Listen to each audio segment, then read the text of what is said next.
I'm looking right, baby. She wanna think I'm only out here for the night, baby. I'm Puerto Rico, Casamigos with the Sprite, baby. She wanna fuck with the scammers, talk to me nice, baby. She hit the bottle and the oldest wobble wobble. Just started fucking for a fight, the cobble wobble. African swing, hit spin, hit the throttle. She wanna fuck with the gangsters, talk to me nice, baby. Finish the bottle when I hope then she a model. She in the mirror like it's Showtime, the Apollo. Catch up the phone, now I pull up in the Tahoe. Thought it's boring, I ain't calling unless she swallow. She don't listen, I ain't tripping, she don't follow. Got another way, he swerving on the potholes. Got another thought, he thinks she hit the lotto. I am in the building. Then she chase it with Moscato. This bitch is bad, she fucking all the drug dealers. Woof. Took his bitch and then I took his plug, nigga. Woof. Back, I'm getting to the bag, nigga. I am in the building. Let's get to it.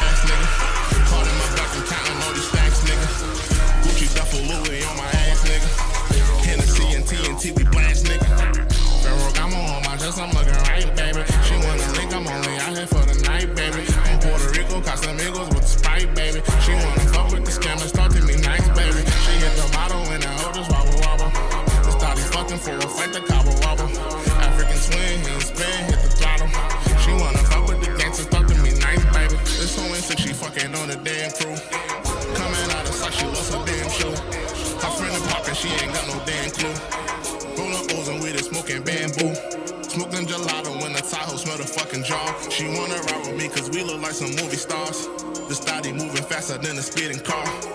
Coming through the door with no panties on. Popping volleys and you know she took a Zanny bar. Talking about a Mazda is a family car. I hit her with a curve, then the coup de grace. Zillow games, I'm shaking up the dice, baby. She wanna stay with me so we can make the night, baby. She wanna be with me so I can lay the pipe, baby. I'm only out here for the night, baby. I'm looking right, baby. She wanna think I'm only out here for the night, baby. I'm Puerto Rico, Casamigos with the Sprite, baby. She wanna fuck with the scammers, talk to me nice, baby. She hit the bottle and the oldest wobble wobble. Wobble wobble. Started fucking for a fight, the cobble wobble. Cobble wobble. Swing, hit spin, hit the throttle. Hit the throttle. She wanna fuck with the gangsters, talk to me nice, baby. Welcome to the Check-In Report. I am your humble yet gracious host. I am in the building. I'm not your homie. I'm the one and only Macaroni. Welcome to the show, y'all. I am in the building. We took a couple days off, went on vacation, but I am in the building. Glad to be back. Glad to look at y'all, see y'all. Let's get into the proceedings this evening. Donald Trump does a campaign rally out in Pennsylvania. Let's get right into it. Missed out on a few things. I missed out on the Oprah, Kamala Harris event, a couple other events, but hopefully I can catch up on some things tonight. And we may do that on a later show. Talk about the Oprah Kamala Harris event.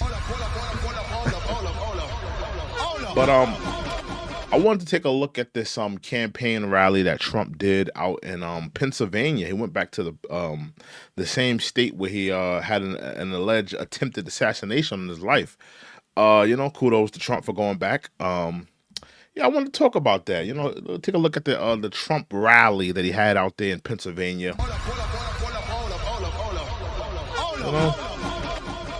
Take a gander at that.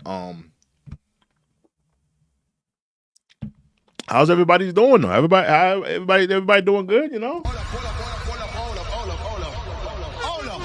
We in the building tonight, And I want to know, who are you rocking with this election season? Are you rocking with Trump? Are you rocking with Kamala?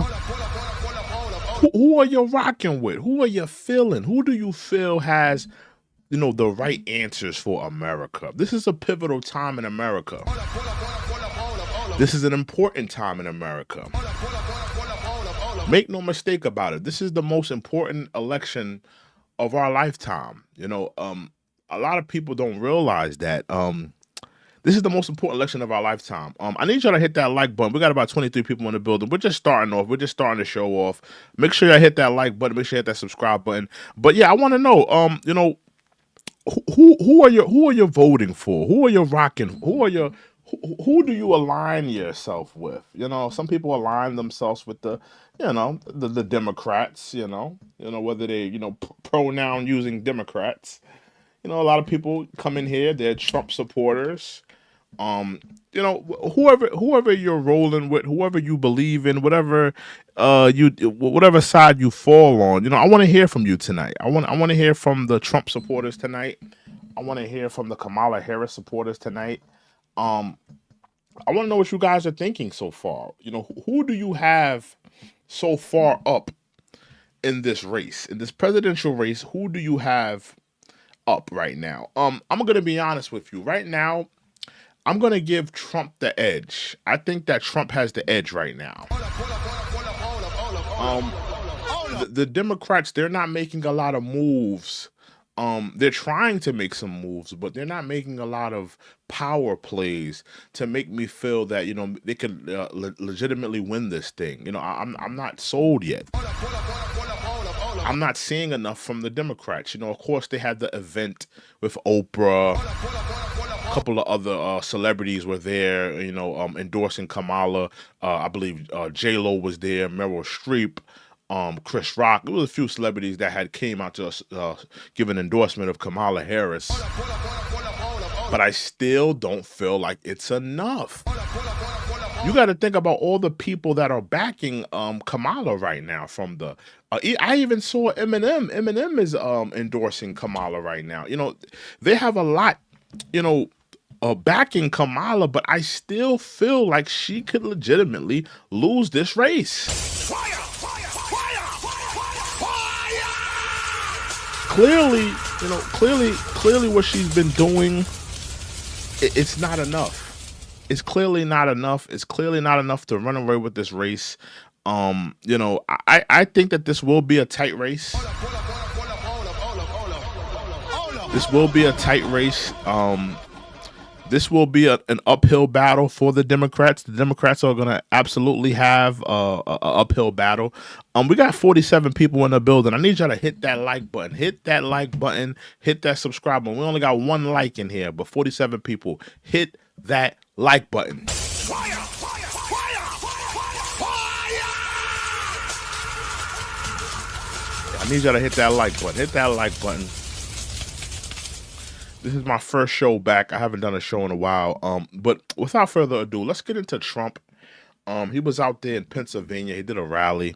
And like I said, kudos to Trump for going back to Pennsylvania. This is his second time back, I believe. And just, showing the people of Pennsylvania that he's not scared. He's not ducking no smoke. I kind of respect it. Again, we got 51 people in the building. I need y'all to hit the like button. Hit the like button. Hit the subscribe button. Let's get into Trump in Pennsylvania, on the campaign trail. Talk to the people in Pennsylvania. Let's get into that.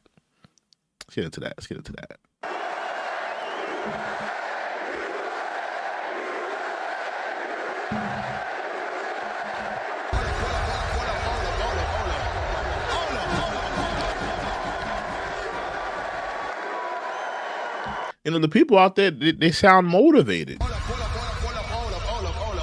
They sound like they feel good about Trump. They feel good about the things he's been speaking on. They seem real energetic out there. They seem very energetic. Thank you. And let me know in the chat, do you think that Trump will legitimately win the state of Pennsylvania? Do you think that, it'll be a landslide for him? I don't know. I don't know if he's up on the polls right now in terms of Pennsylvania. But let me know if you think he could legitimately win Pennsylvania. Let me know in the chat. Thank you very much, Pennsylvania. Thank you. Thank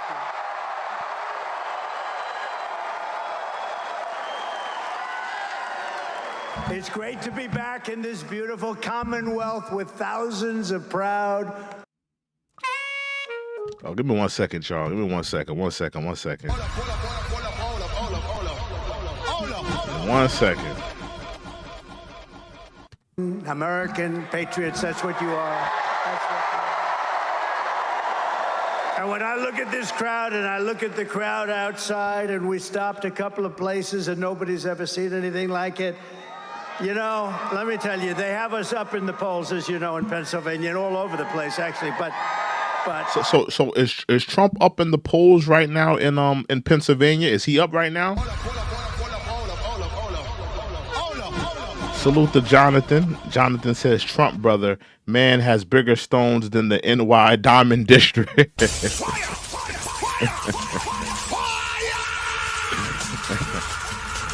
We got 87 people in the building. I need y'all to hit that like button, hit that subscribe button. We're getting into this Trump rally. Jonathan says Trump has bigger stones than the NY Diamond District. I salute Trump for going back to Pennsylvania after, the whole attempted assassination on his life. This is actually his second time there. So, I respect him going back to Pennsylvania and, letting the people know that he's not scared, that he's going to go back and he's going to talk to the people. Do you guys feel like he has Pennsylvania in his pocket? I think it's going to be tight in Pennsylvania. It's going to be tight. A lot of liberals in Pennsylvania. But we're going to see. We're going to see. I'm not too sold on him winning Pennsylvania. We're going to have to see election night. But let's continue. when they say we're 3 points up or 4, there's no way. It's got to be a hell of a lot more than that. It has to be. It has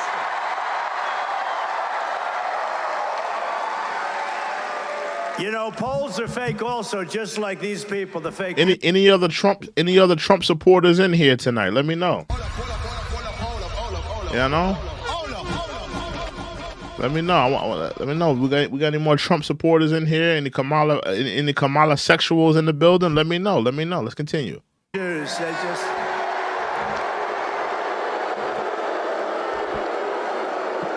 proved that. We proved that a lot. Well, I just want to thank you. We're here today because early voting begins in Pennsylvania over the next 2 weeks.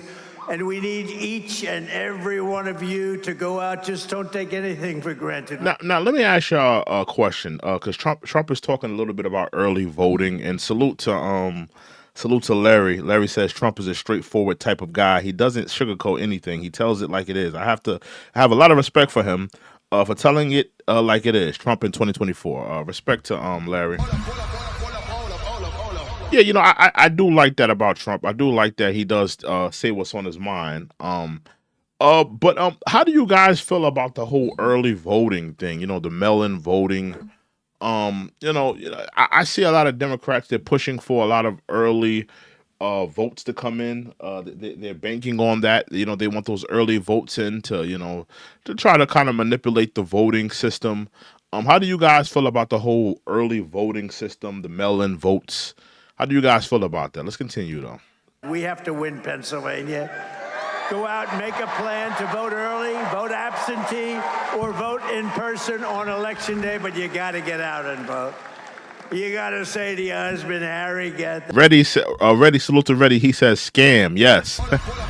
I agree. I think it's a scam as well. I absolutely think it's a scam. I think that if you want your vote to count, I think that you should have to go to a voting poll, a voting booth. You should have to stand online, no matter if it's raining, no matter if it's hot outside. You should stand online and you should cast your vote. I think that everybody should cast their votes in person. I don't think you should have any type of specialty votes where you get to mail it in. No.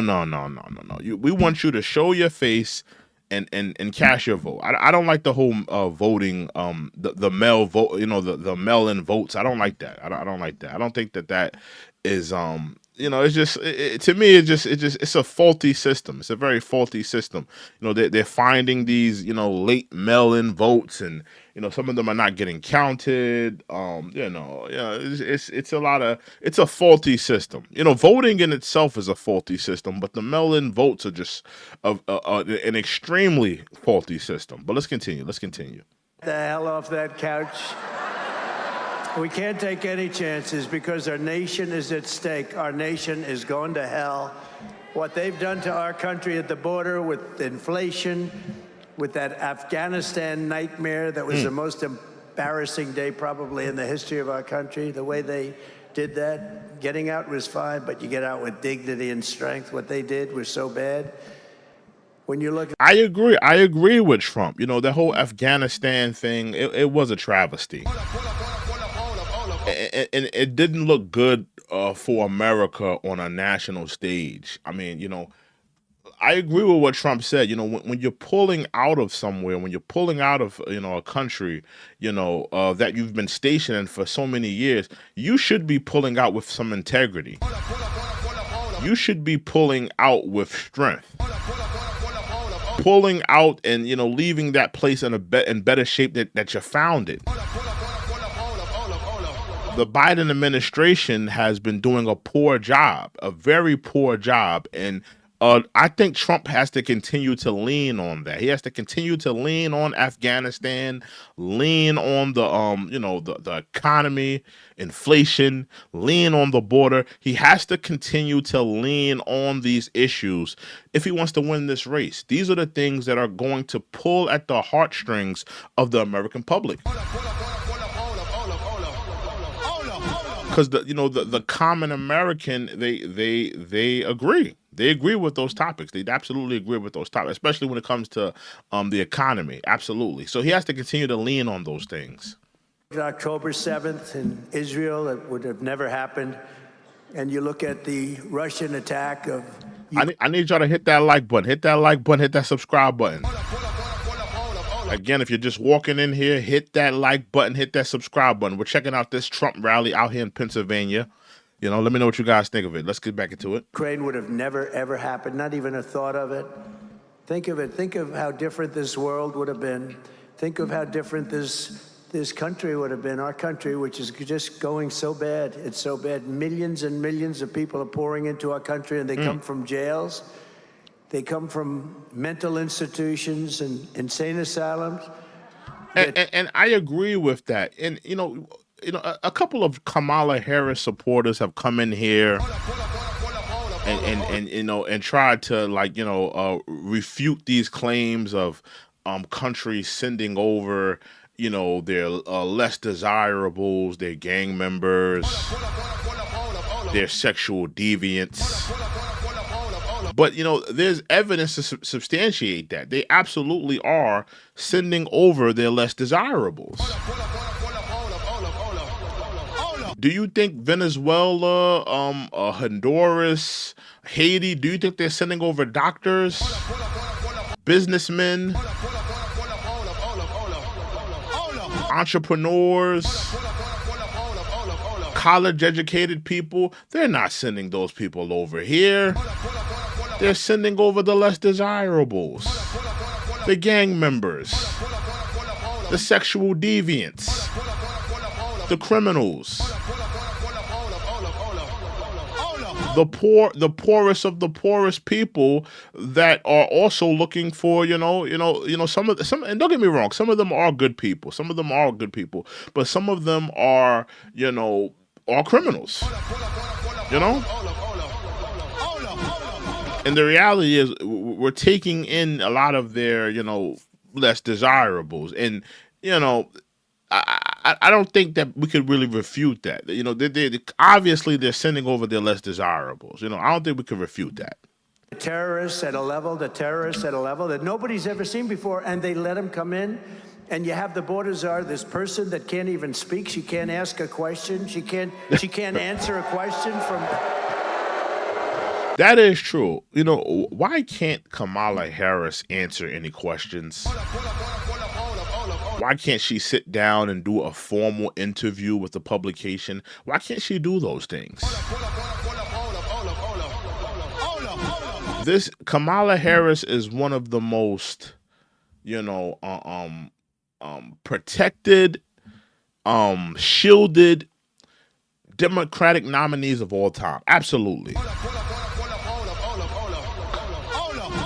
We got 200 people in the building. I need you to hit that like button, hit that subscribe button.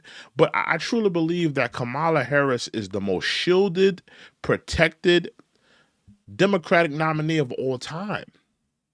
They will not allow this woman to sit down by herself and have a formal interview with the publication. That interview she did with the National Association of Black Journalists, it was an absolute shit show. It's a joke. It's a joke. It was a joke. The interview she did where she's with Tim Walz, that was a joke. The interview she did that was only like 5-10 minutes when I think she did some interview with, I forgot who she sat down with, but it was only like a 10-minute interview. All of her interviews are edited, filtered, short. She has yet to do a long-form discussion and talk about, the issues that are plaguing this country. She has yet to sit down with a publication and answer the tough questions. The Democrats are shielding her. They're protecting her. This is the Democratic nominee. We need her to be on Front Street. She has to answer the tough questions. She has to talk to the people. She has to get those votes. And this strategy that, the Democrats are using, where they're shielding her, they're guiding her, they're trying to get all these celebrity endorsements, it's not helping her. If you have anything to add to the discussion, please put it in the super chat. We read all super chats. We read all donations. I want people to be a part of the discussion and the dialogue. Make sure you hit that like button. Make sure you hit that subscribe button. Let's get back into it. Now she gets out Oprah Winfrey, who I used to know well. She used to love me until I... And that's another thing. Let's talk a little bit about that. Oprah and Kamala. Oh, Powwow, you going to bed, nigga. Oprah did a little powwow. Who was there? Meryl Streep was there. Jennifer Lopez. The dude from Breaking Bad, I think his name is Bryan Cranston. He was there. Meryl Streep was there. A lot of celebrity endorsements. Chris Rock. A lot of celebrity endorsements. But I don't see Kamala, talking to the everyday people. I think that Trump relates more, even as a white baby boomer billionaire. I think that Trump relates more to the everyday man.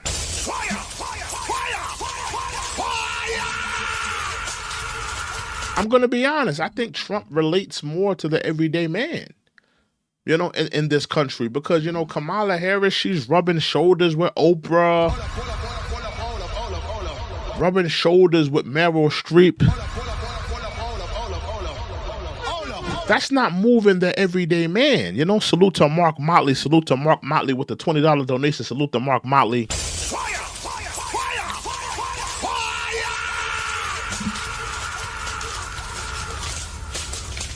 Mark Motley says, hit that like button. Exactly. Hit that like button.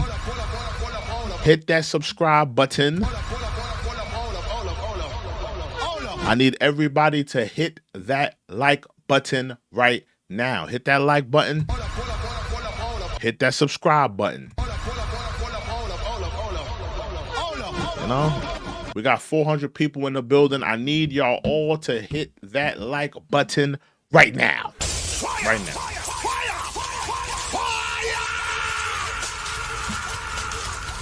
Hit that like button. Hit that like button. Hit that like button. Hit that like button. Hit that subscribe button. Let's get back into Trump and this rally. See what he's talking about. But I didn't really appreciate that whole Oprah with Kamala. I thought it was very performative. It didn't speak to the everyday man. It was just a lot of celebrity worship. Endorsements of celebrities. I mean, I want to see Kamala talk to the everyday men. I want to see, Kamala talk to single black mothers in the hood. I want to see Kamala talk to those people. I don't want to see her rubbing shoulders with Meryl Streep and Oprah. That doesn't move me as a voter. And I think the Democrats are fumbling. They're so desperate for celebrity endorsements. And don't get me wrong, celebrity endorsements, they do count. But you can love Taylor Swift all you want. You can love Eminem all you want. That's not gonna make you want to vote for Kamala Harris. That's just me, though. That's just me. You can love Taylor Swift and Eminem all you want. I mean, Taylor Swift and Eminem, they don't know a damn thing about politics. And you may love them all you want, but you damn sure don't want them running your country. So, I mean, I think that Kamala Harris and the Democrats, they should be focusing more on, talking to the everyday man, talking to the everyday woman.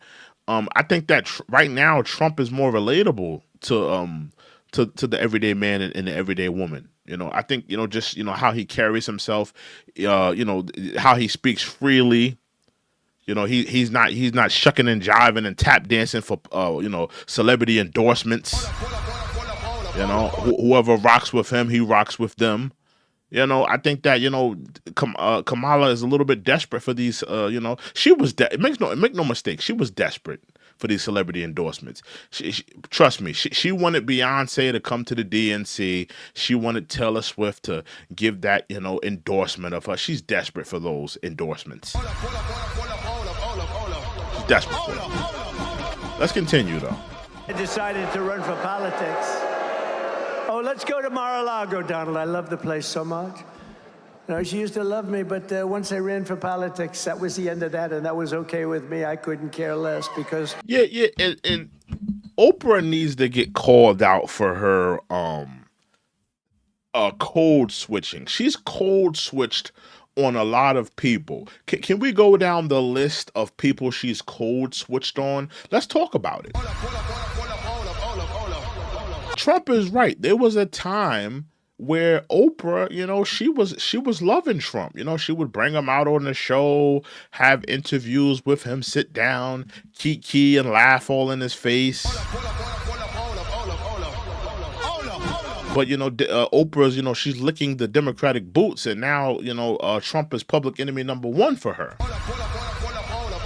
But there was a time, she was telling Trump to come to the show and, let me put you on my show and let me talk to you. You're an interesting man. I want to talk to you. I want to talk about business.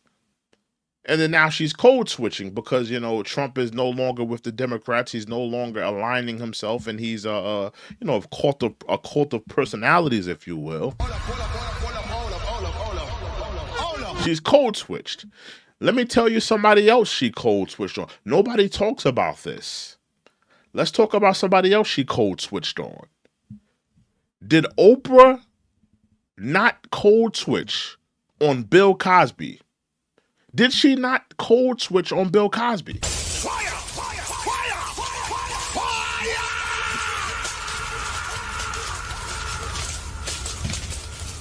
Remember, Bill Cosby used to be on the Oprah show. I remember vaguely. He would be on the show. He would tell black men to pull their pants up and all this other nonsense he was spouting at that time. And, when all those allegations came out, all of these women had came out, talked about how they were drugged and taken advantage of by Mr. Cosby. She switched codes on him. So make no mistake, Oprah is a code switcher. She'll code switch on you, for her survival. You ain't never, all the time she had Bill Cosby on her show, disrespecting black men, denigrating black men, talking down on black men. All those times she had him on the show, and she was showcasing him. But when he had his, his sexual misconduct trials, no mention of it, no words, helping him, speaking highly of him, and none of that. So she will code switch for her own survival. But let's continue. We got to make our country great again. We're going to make it great again, greater than ever before.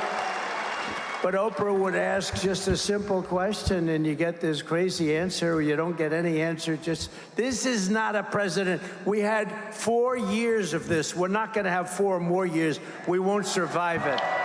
I also want you to promise to find at least one voter and get them out to the polls. Find these people. There's so many people. If everybody votes, you know, it's interesting. Laura Gillen. 1 second, y'all. 1 second. Hold on. Give me 1 second. Everybody getting their little political, commercials We got to out. get the Christians to vote. You know, I don't know what it is. Hey, and make sure you guys hit that like button. Hit that like button. Hit that subscribe button. Again, we only have, only like about 12, 13 likes. Hit that like button right now. Hit that like button. If you have anything to add to the discussion, anything to add to the dialogue, please put it in the super chat. We read all super chats. We read all donations. This is a pivotal time in our nation's country. This is the most important election of our lifetime. Make no mistake about it. So if you have anything to add to the dialogue, anything to add to the discussion, please put it in the super chat. We read all super chats. We read all donations. Let's continue. Relatively, they don't vote a lot. They go to church and they love church, and that's great, but we got to get Christians, evangelicals, we have to get them out to vote. We have to get gun owners. You know, gun owners don't vote. They don't vote. We have to get them out. Any gun owners in the building tonight? Any gun owners? Any gun owners in the chat tonight? Kamala Harris is now telling people that, I'm a gun owner. Me and Tim, we're gun owners. This is the same woman at the DNC and making gun control at the top of the ticket. We all know what's at the top of the ticket this election. We all know the problems and the issues that this country is dealing with, and gun control is not the top of the ticket this year. I'm sorry. What's at the top of the ticket this year is immigration. It's the economy, abortion if you're a woman. Gun control is not at the top of the ticket this year. But the Democrats are desperately trying to make gun control at the top of the ticket. Why do they keep mentioning gun control and yada, yada, yada at every rally? She had Quavo up at one of the rallies talking about gun control. Why are the Democrats so desperate to make gun control at the top of the ticket this year?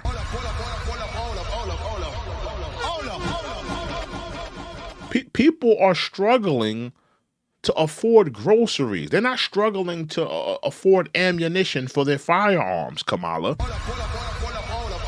Focus on what you've been ruining. People are struggling to pay for groceries because of you and the poor job Joe Biden did. Don't worry about our damn guns. Worry about fixing this damn economy. I need y'all to hit that like button, hit that subscribe button. If you have anything to add to the dialogue, anything to add to the discussion, please put it in the super chat. We read all super chats. We read all donations. Let's get back into it. NRA gave me their total endorsement they have every time, total, complete endorsement, but they vote at levels that are very low. You know what it is? It's probably rebellion. They're rebelling. But there's nothing to rebel about. You have to get out. If we had Christians voting in full strength, we couldn't lose. If we had the gun owners voting at full strength, we couldn't lose. We have to get gun owners because your guns are under siege. She wants to take your guns away. I agree with that. I think that Kamala Harris wants to take your guns away. I agree with that. I agree with that. I think that she wants to take your guns away. Of course, she's not going to say that. Of course, she's not going to profess that, because it's too close to election season. It's too close to election night. So she can't spout that out that she's trying to take your guns. But remember, it's the Democrats that are trying to make, gun control at the top of the ticket. If you do a general consensus around the country and you ask them, what are the key issues that our country is faced with this election season? Predominantly, they're going to say the economy. Predominantly, they're going to say immigration. Predominantly, if you're speaking to a woman, they're going to talk about abortion rights. Gun control is not at the top of the ticket, but the Democrats keep desperately, talking about it at the rallies, talking about it at the DNC, pushing it out there. That's not what the general consensus of America is focused on. The general consensus of Americans are focused on this economy. They're focused on, not being able to pay for their groceries. They're focused on the cost of living. They're focused on the immigrants invading their communities. They're not focused on these gun control, things that these Democrats are trying to do.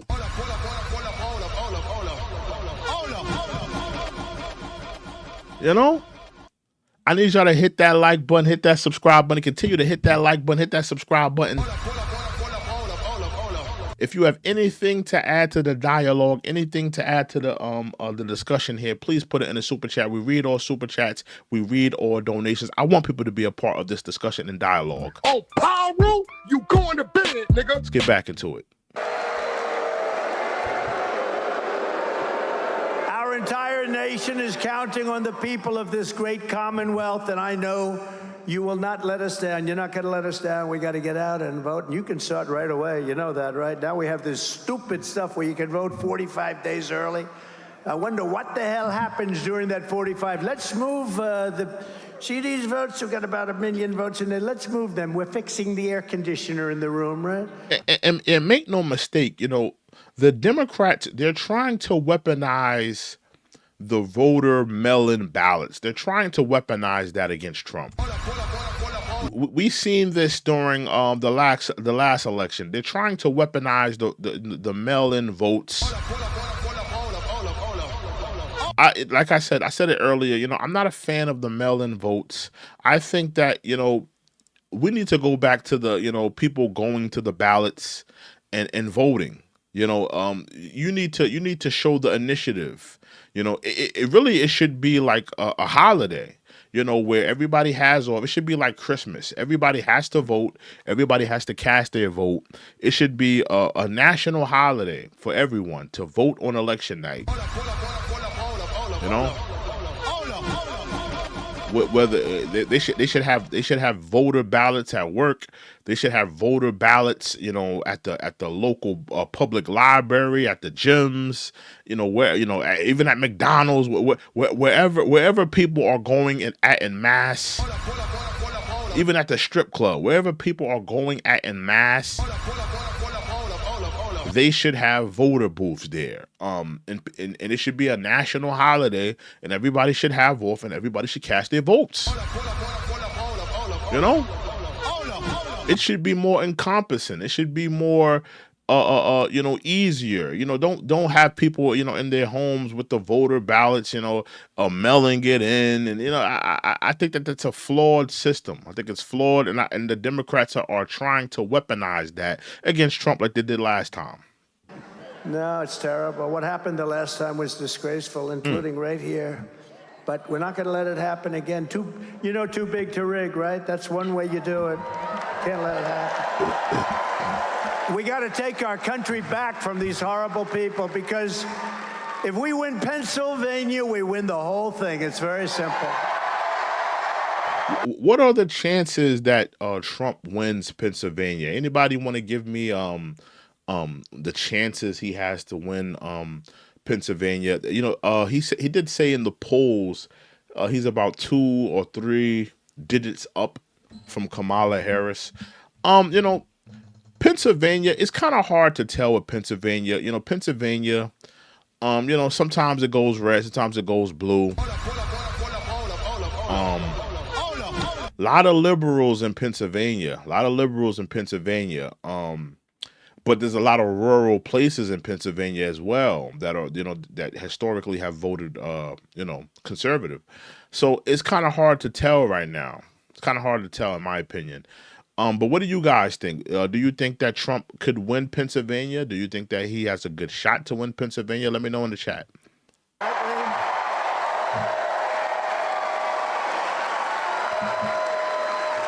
43 days from now. 43 days we've been waiting for 4 years. 4 years. We had people that were so incompetent. They were the most incompetent leaders in the whole world. And she is worse than Sleepy Joe Biden. She's worse. I agree with that. I think she is worse than Sleepy Joe. I agree with that. I agree with that.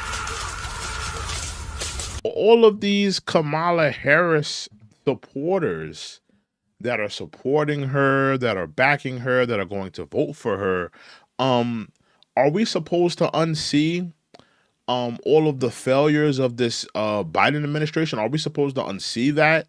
Are we supposed to unsee her terrible job as the border czar? Are we supposed to unsee that? I'm not enthused to think that she's going to do a good job if she were to win. Nothing tells me that things are going to change and things are going to be better when she's been in the office for this long. We all see that, Biden, his mental capacity is declining. His mental stability is declining. So, people are kind of looking at Kamala as the, the de facto president, the de facto leader and president, with, Joe Biden's mental capacity declining. She hasn't, taken the job by the horns and done a great job. And, she's desperately trying to masquerade as, oh, I'm not the incumbent. I'm not the one that makes the decisions. I'm not the one in office. But Kamala, you have been the one in office. And let's stop acting like, they didn't give you nothing to do, Kamala. And I want Kamala Harris fans to just tell the truth. Tell the truth. Tell the truth. Let's stop acting like, Joe Biden, told her to push pencils around,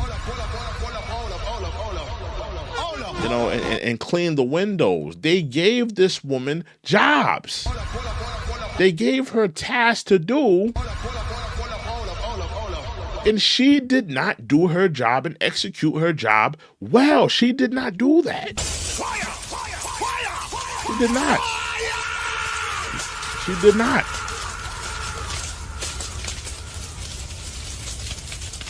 She did a terrible job, in fact. If you have anything to add to the dialogue, anything to add to this discussion, please put it in a super chat. We read all super chats. We read all donations. Make sure you hit that like button. Make sure you hit that subscribe button. Let's get back into it. She's worse. 43 days from now, we're going to win Pennsylvania and take our country back, and we're going to be so happy.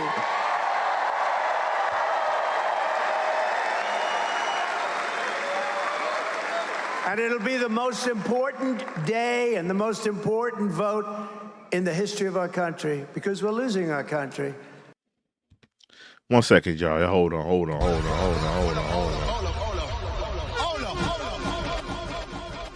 Hit that like button. Hit that subscribe button. I need you to hit that like button. Hit that subscribe button. Let's get back into it, man. I heard the other day, pretty smart person, and you think about it, and it could be true. They said, if we don't win this election, there may never be another election in this country. It could happen. Look at Venezuela. Venezuela was the most prosperous country, and now you take a look. And can you believe these stupid people are buying oil from Venezuela? From Venezuela, who was our enemy?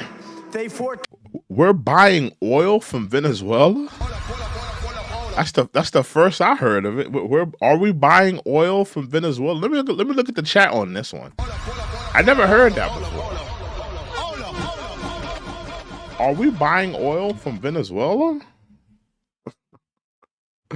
That's the first I've heard of that. Is that true? Make sure you hit that like button. Make sure you hit that subscribe button.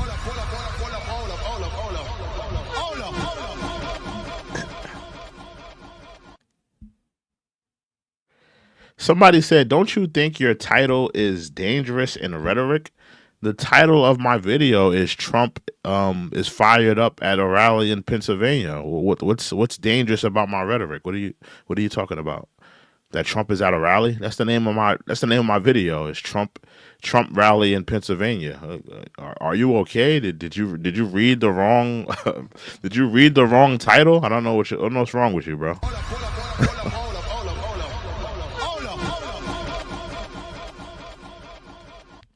That's crazy though. That's crazy. Getting oil from Venezuela, like that's nutty. That's nutty. That's nutty. Let's continue though. Let's continue. Let's continue. Closed on his airplane, a crappy old airplane. But they're giving him billions of dollars for oil. It's not oil, it's tar. It's the worst. And you know, for the environmentalists, you know where they cure the tar? Where they take the tar and they make it into beautiful oil? Houston, Texas, and it all goes flying up in the air. You ought to look into that one for all of you wonderful people that talk about the environment like I do, like many of the people in this room do. But they do it. The oil refinery it's the only one that can do it because it literally is tar. It's not good stuff. We have the best stuff and we have the most. We have more liquid gold under our feet, and we're buying oil from Venezuela. We don't need it at all. It's crazy. These people are... So wait a minute. Let me get this straight. We pretty much nixed the deal with Russia, right? Because we had an oil. Didn't we have like an oil deal with Russia for a while? You got the petrodollar, the Saudis, they kind of reneged on the petrodollar. But now we're getting oil from Venezuela? Is that what you're telling me now?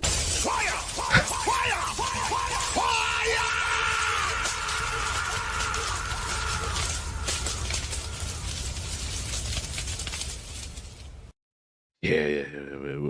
We're doing bad. If we're getting oil from Venezuela, we're doing bad. Crazy. What a nice-looking man. Who is that? Oh, that's Trump. What a wonderful-looking person.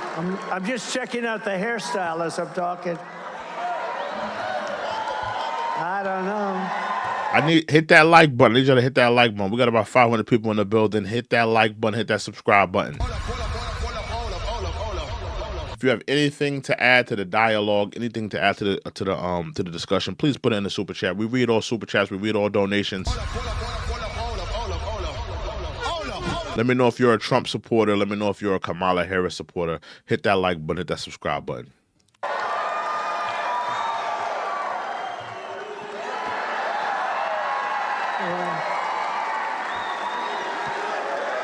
No, I'm talking, I'm looking up, I'm saying, I don't love it. Yeah, everyone don't love it. What the hell can you do? There's nothing I can do about it, right? We're stuck with it. Kamala Harris is reportedly giving a speech in Pittsburgh. You know, her speeches are very short. Yeah. Why are her speeches so damn short? You know, I don't like that. I don't like that Kamala Harris's speeches are so damn short. I mean, like what is Kamala? What's the deal with Kamala? Can we really talk about it? What's the deal with Kamala? You won't sit down with a publication and do a long form, unfiltered interview. You refuse to do it. That's one. Two, you get on stage and you do these short ass speeches, and they're very telegraphed. You know, does Trump, you know, spout out a lot of things that we've heard before, the same rhetoric? Absolutely. But I do feel like he speaks from, you know, he speaks from what's on his mind currently. He speaks from the heart. And he's willing to stay up on stage and get that point across. You know, I don't feel like, you know, Kamala Harris is doing enough work, if you ask me. She's not doing enough work, if you ask me. I don't feel like she's doing enough. I don't feel like she's saying enough, whether it be on that stage, whether it be in an interview. She's done about what, 2 or 3 interviews at this point. The first interview that she did was filtered, very short.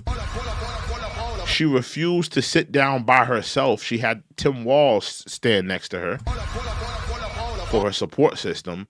And it was chopped up. It was edited. It was only about 30 minutes. That was the first interview.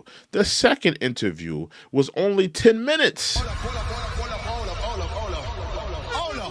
Then she sits down with the National Association of Black Journalists after reneging. Don't forget, don't let her get away with that. She reneged on the first time sitting down with them, right?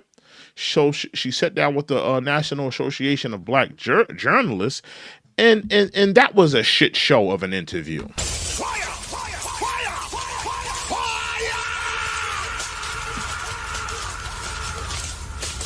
So I'm kind of not understanding why we're not seeing more from her. This is all I want from you Kamala Harris supporters. This is all I want from Kamala, right? Hear me out. This is all I want from her. All I want Kamala to do, I don't want another debate. I don't want her to do another campaign rally and have Meg Thee Stallion twerking her ass on stage. This is all I want. I want Kamala Harris to sit down with the publication. It doesn't have to be Fox News. It doesn't have to be MSNBC. Sit down with a publication, a long form interview, maybe an hour and 30 minutes, have a long form interview, unfiltered. Don't chop it up. Don't edit it, and and answer the tough questions. I want to hear about, your plan to fix the economy, Kamala. I want to hear the plan that you're going to map out to fix this economy. That's what I want to hear in that interview. I want to hear you map out how you're going to fix the immigration crisis in America. I want to hear you map that out in an interview, Kamala. As a black man, I want to hear you speak about, reparations. I want to hear you speak about, whether you're pro or against it, whether you're pro or against reparations, Kamala. At least as a black man, I want to hear you speak to it, because you're trying to, cosplay as a black woman. I want to hear you at least speak to those issues, because you're cosplaying as a black woman. So I just want her to sit down, do a long form interview for about an hour and change, and talk about these things, unedited, unfiltered, but she refused to do that. Why?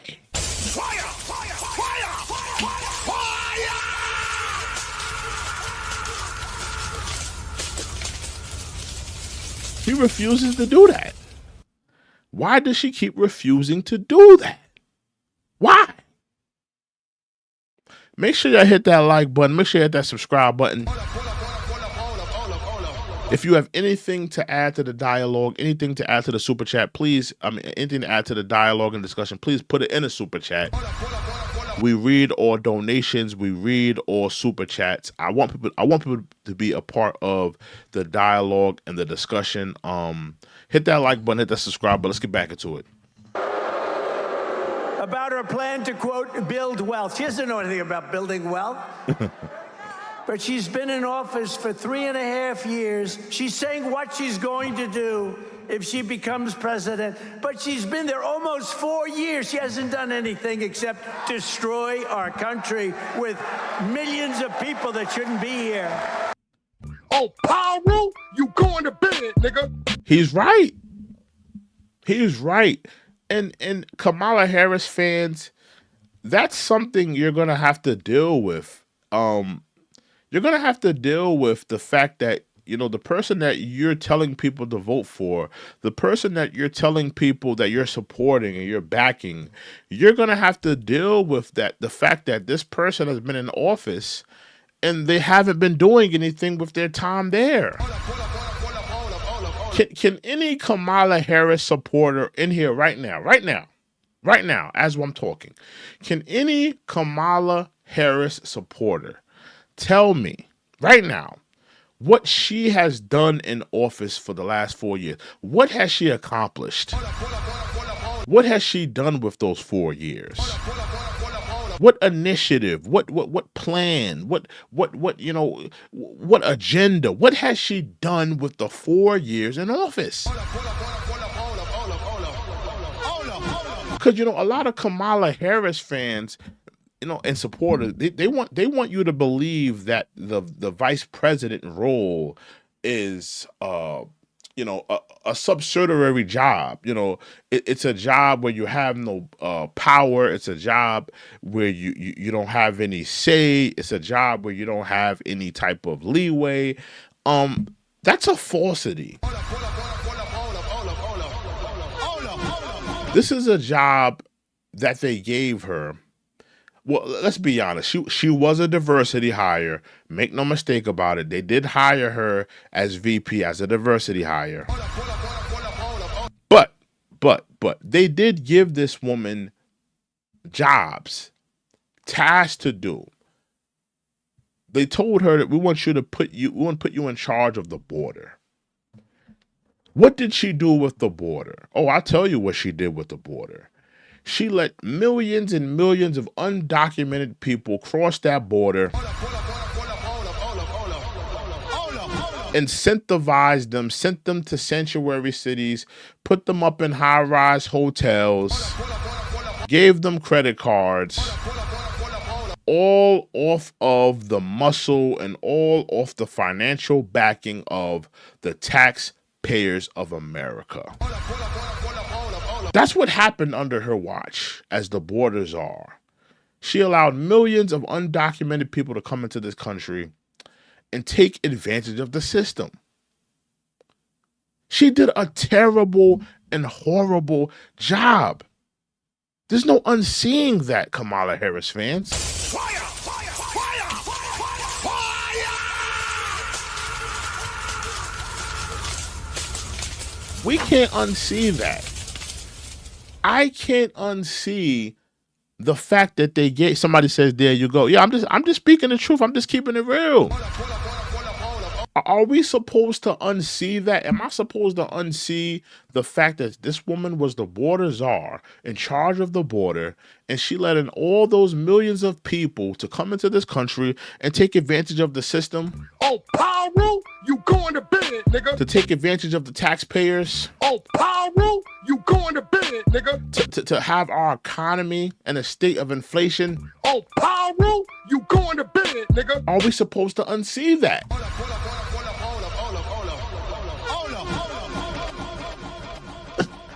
Again, if you have anything to add to the dialogue, anything to add to the discussion, please put it in the super chat. We read all super chats. We read all donations. I want people to be a part of the dialogue. I want people to be a part of the discussion. It's imperative that you are a part of it. This is the most important election of our lifetime. Make no mistake about it.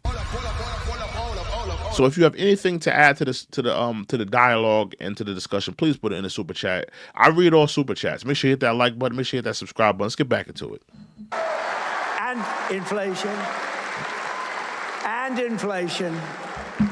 What the damage that Sleepy Joe, I'm tending to call him Sleepy Joe lately because I call him Crooked Joe. I call him Stephen Miller here. Hold on. President. One second. Hold on. Hold on, y'all. Hold on. Because I don't call him Sleepy Joe. I call him NyQuil Joe, Dayquil Joe, Benadryl Joe, nighttime and daytime cough Joe, Theraflu Joe.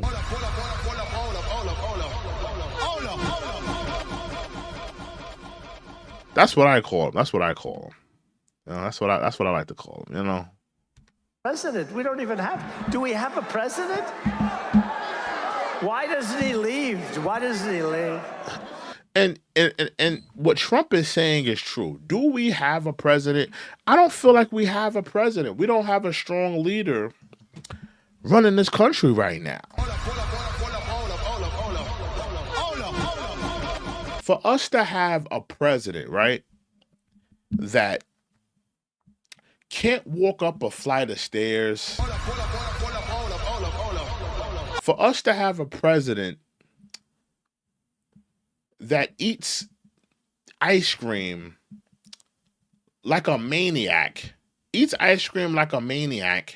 while talking about genocide with a smile on his face. For us to have a president that told the world, not just us in America, but told the world that his working hours are from 10 to 4. This man goes to bed before the sun goes down. He told the world that. This is poor leadership. This is weak leadership. This is out of touch leadership. There's no ifs, ands, or buts about that. And yeah, man, listen, man, who's running this country? It definitely needs to be explored. Because I truly don't know who runs this country. They're telling us it's Joe Biden. Joe Biden's the president. Joe Biden's in control. But this is a man who already told the world that he's stepping down. He wants to resign. The mental capacity isn't there. He's already told us that. So if that's the case, then why should we believe that he's president? Why should we believe that he has any type of leeway or any type of control when he told us that he's not capable of doing the job? But let's continue. Now think of it. I call him Crooked Joe. That was very effective. It got him out of the race. I mean, No, we had a debate, and he didn't do too well in that debate. And they came to him and they said, "You're down 21." Somebody said Jill Stein. Jill Stein. You talking about Jill, Joe Biden's wife, Jill? Maybe Jill's running the country. Maybe she is running the country. Maybe Jill is actually running the country instead of Biden. 1 points and you're going to lose. This can only happen to me. So I end up with somebody new. But here's the thing. All I have to do is expose her for what she is. She's a communist, okay? She's a communist. And this country is not ready for a communist, and hopefully... Is Kamala Harris a commie? Let me know in the chat right now. Is Kamala Harris a commie? Fire! Fire! Fire! Fire!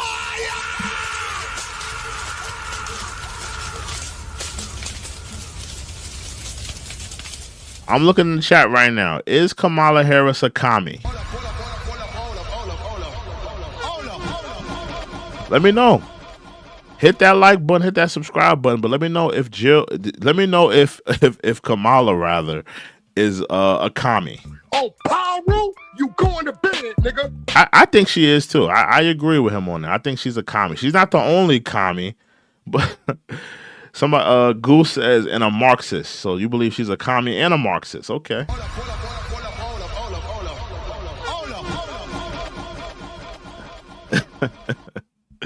Okay, we got one person says no. Okay, two people say no. Okay. Somebody don't panic says, oh, you mean Kamala Harris.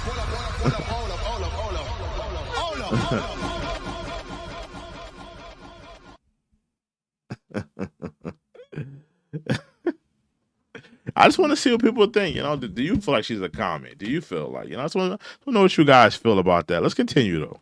Never will be, because that doesn't work. Kamala talks about all these things that she's going to do, but she's been here. Think of it. She's been here for almost 4 years, and she's not done anything. And that's my issue. That's my number one issue with Kamala Harris fans and Kamala Harris supporters. I mean, what do you guys say? I'm talking directly to the Kamala Harris supporters. Like, what do you guys say to that? How do you refute that? How do you tell people that you're going to fix this, you're going to fix that, you're going to fix the housing market, you're going to fix, you're going to help with the grocery prices, you're going to do this, you're going to do that, you're going to fix things, right?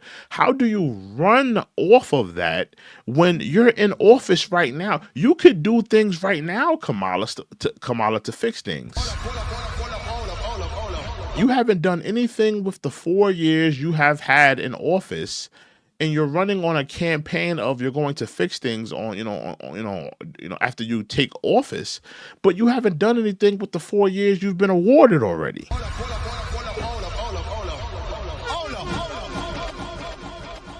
To me, every time I hear it, it comes off a little bit insincere.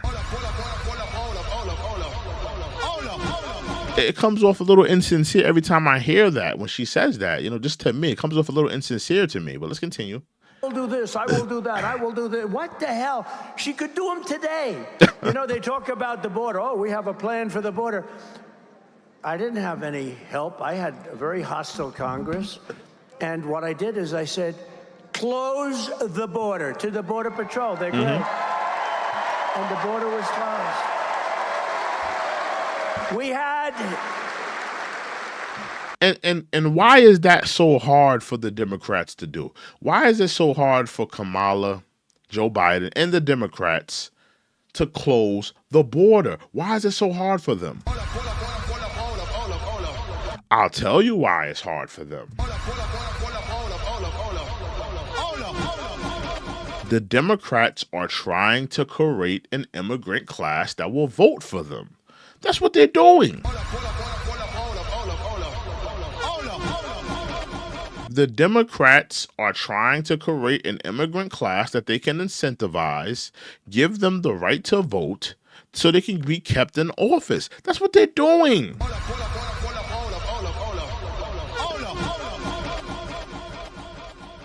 But you Kamala Harris supporters, you're not going to call out that, especially if you're black and you're a Kamala Harris supporter, right?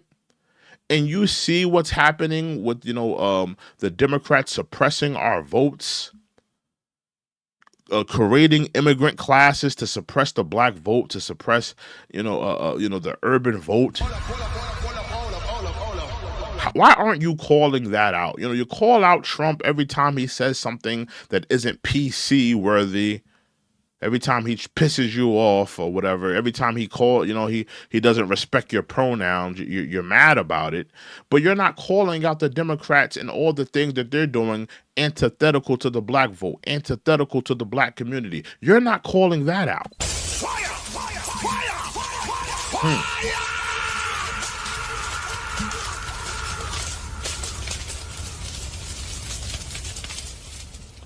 I need y'all to hit that like button, hit that subscribe button again. Hit that like button, hit that subscribe button. Oh, Powell, you going to bed, nigga. Let's continue. The safest border in the history of our country we had, and that border was a mess. In 2016, I think I won maybe because of the border. The border was very bad. And in 2020, I couldn't talk about the border because there was no problem. My people, my... Trump, you need to get over it. Trump, you didn't win that last election. Just let it go, Trump. Focus on this election, Trump. Focus on this election, Trump. Stop talking about the election of what was that? 20 whatever the election that was.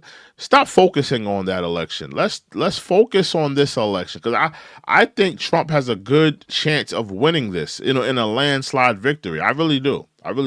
Geniuses back there, they all said, sir, you can't really talk about the border. There's no problem. I said, well, I want to at least talk about it. I fix it. They said, people don't care, sir. They don't care. So I didn't talk about the border, but we did get millions of more votes. If you remember 2020, we got millions more votes. Millions. Look at that guy with a rug on over there. Look at him. Look at that handsome guy. You look good. He looks good. But we got millions more votes, But I'll tell you what, and we've been all over Pennsylvania today. 2016 or 2020, we never had the enthusiasm that we have right now. Look at this. Look at this. And the reason is because they're so bad. You know, we never had anything to compare it to. They're so bad. 4 years of destroying our country. We don't have a great country anymore. Remember, I had CAG, Keep America Great. But I couldn't use it because I said, America's not great. I hate to say it, but America soon will be greater than ever before. You watch. We got to win the election. We got to win the election. And I can't call her Harris either. You know, Harris, when I say Harris, nobody knows. Does that make sense? I say, and when Harris, everyone says, who's Harris? I kind of agree with that. We kind of don't know Kamala from her last name. We kind of just call her Kamala. We don't really call her Harris.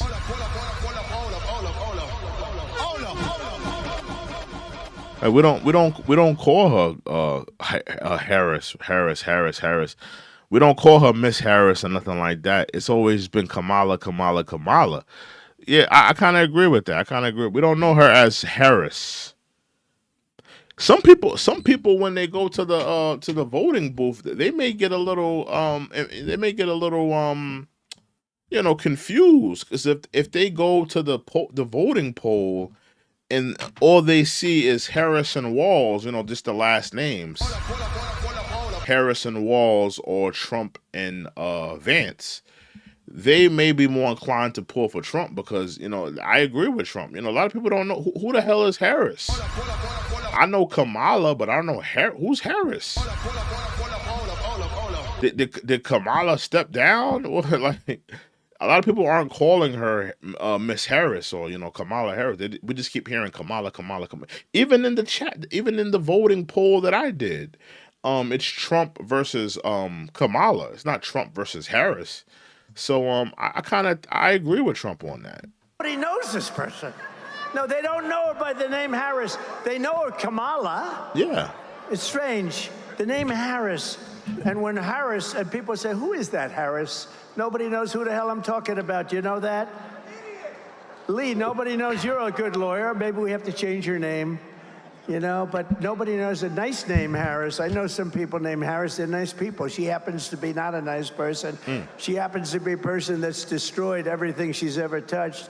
Kamala's ruinous economic policies have already cost the typical household $29,000 through rampant inflation. $29,000.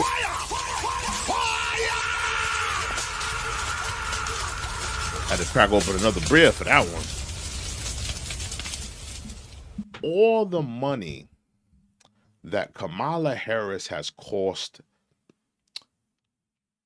the average American, all the money that she has cost us. Oh, Powell, you going to bed, nigga. I mean, I'm talking to the Kamala Harris supporters. You don't feel like she should be held accountable? Because that's what I don't understand about a lot of you Kamala Harris supporters. Why don't you want to hold Joe Biden, Kamala Harris responsible for the economy and the state that it's in? Why don't you want to hold them accountable? Like, listen, I get it. You hate Trump. You hate everything he stands for. You hate his rhetoric. You feel like he's a criminal. You feel like he's a threat to society, a dictator, a tyrant. Whatever, you feel all of these things about Trump. I get it. But I don't see a lot of you Kamala Harris supporters wanting Kamala to give a little bit more accountability for what they did, what their failures were. Because make no mistake, they've made failures. They have made failures. They've made errors. It comes with every presidential team, every presidential administration. Failures come with every administration. But I would love to see some of you Kamala Harris supporters, and I already know what I'm going to see when I look in the chat. Oh, but you're not asking Trump. What about Trump? Everything, that's always the answer. You always asking about the other person. I'm asking about Kamala. Don't ask me about Trump. Oh, what about Trump? You're not asking that for Trump. I'm asking you about Kamala. Put your hate for Trump aside for one solitary second. Put your dislike for Trump up for 1 second. You don't feel like Biden and Kamala should be held accountable and that they should answer for what they've done to this damn economy? You don't think they should answer for that? For the last few months, we've seen this woman point fingers at every other governing body for the state of the inflation. I've seen this woman blame the healthcare industry. Excuse me, not the healthcare industry, the insurance companies for the state of the inflation. I've heard this woman blame the banks and the housing markets for the state of the economy. I've heard this woman blame the food industry and the grocery store markets for the state of the economy. I did not hear this woman take any type of accountability for their failures as an administration running this country. Where does inflation come from? Does anybody know? Let's see if anybody got their thinking caps on tonight. Where does inflation come from? Where do you guys think inflation comes from? I want to see if you guys got your thinking caps on tonight.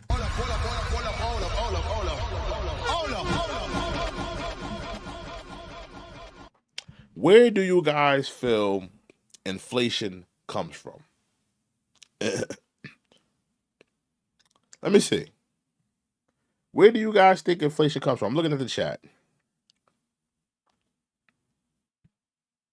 Somebody says the Chinese, it's greed, government printing money. There you go. Somebody got their thinking cap on. Government printing money. Absolutely. That's definitely a part of it. Inflation comes from bioeconomics. Inflation comes from Keystone Pipeline being stopped. That could be another reason. I agree with that. Now, everything that you guys are naming, a lot of you are naming some good things as well. The pipeline being stopped, the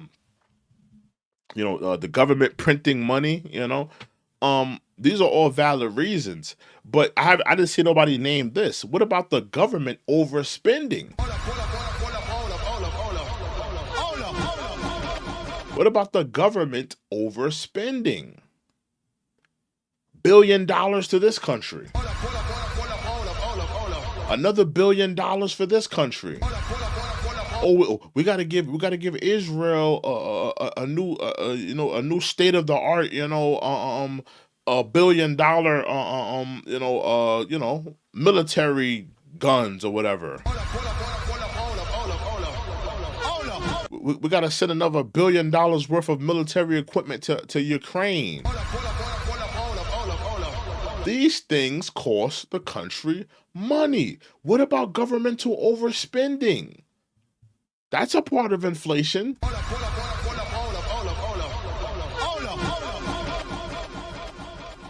The Biden administration has been guilty of all of those things that a lot of you are naming. Now, my question to you, Kamala Harris supporters, the people that, listen, I understand you hate Trump. You feel like he's a tyrant, a dictator, a criminal, yada, yada, yada. I get it. But why won't you guys take the initiative and request that the Biden administration, which includes Kamala Harris, take the accountability for what they did wrong and why the country is in the state that it's in?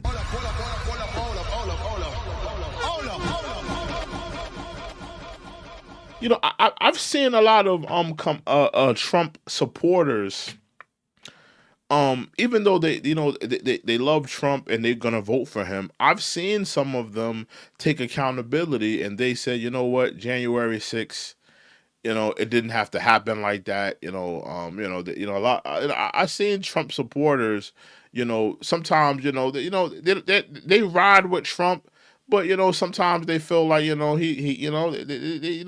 they kind of call him out sometimes, and there's been people that have backed away from Trump that was big, staunch reporter, staunch supporters of his. But I don't see that from the Democrat side. I feel like a lot of the Democrats, they just lick boots. They just continually lick boots. Especially if they're black. If they're black, they just lick boots.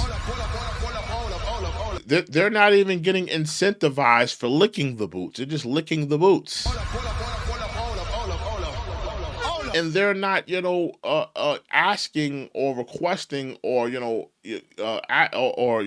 wanting to get accountability from, the Biden and the Kamala Harris administration. I just want to hear Kamala take accountability for what they did wrong and why the economy is in a state. That's all I want. That's all I want. But let's get back into it. Per household. She's a one-woman economic wrecking ball, and if she gets 4 more years, her radical agenda will smash the economy into rubble and grind your financial situation right into the dust. You can't have it. You can't have it. We've had it. We've had it. The guy is incompetent, and she's incompetent also. She had the other interview with the other guy, who was a nice guy, I think, from Philadelphia, from Pennsylvania, and he was a nice guy who was asking her all these. They don't take like I do. Anybody who wants to go. What the hell difference does it make? They have, and how dishonest was ABC? It was 3-on-1. Do you guys feel like the presidential debate with ABC with Trump and Kamala Harris, do you feel like it was unfair?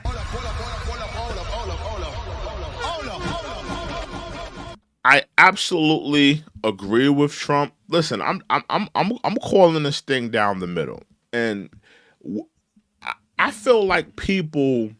You see, let me say this before I get into the ABC debate thing. Let me say this. I feel like when it's someone that is deemed that a pariah to society, or somebody that is deemed that that is not liked, let's say, for instance, like look at Diddy. Look at everything that Diddy's going through.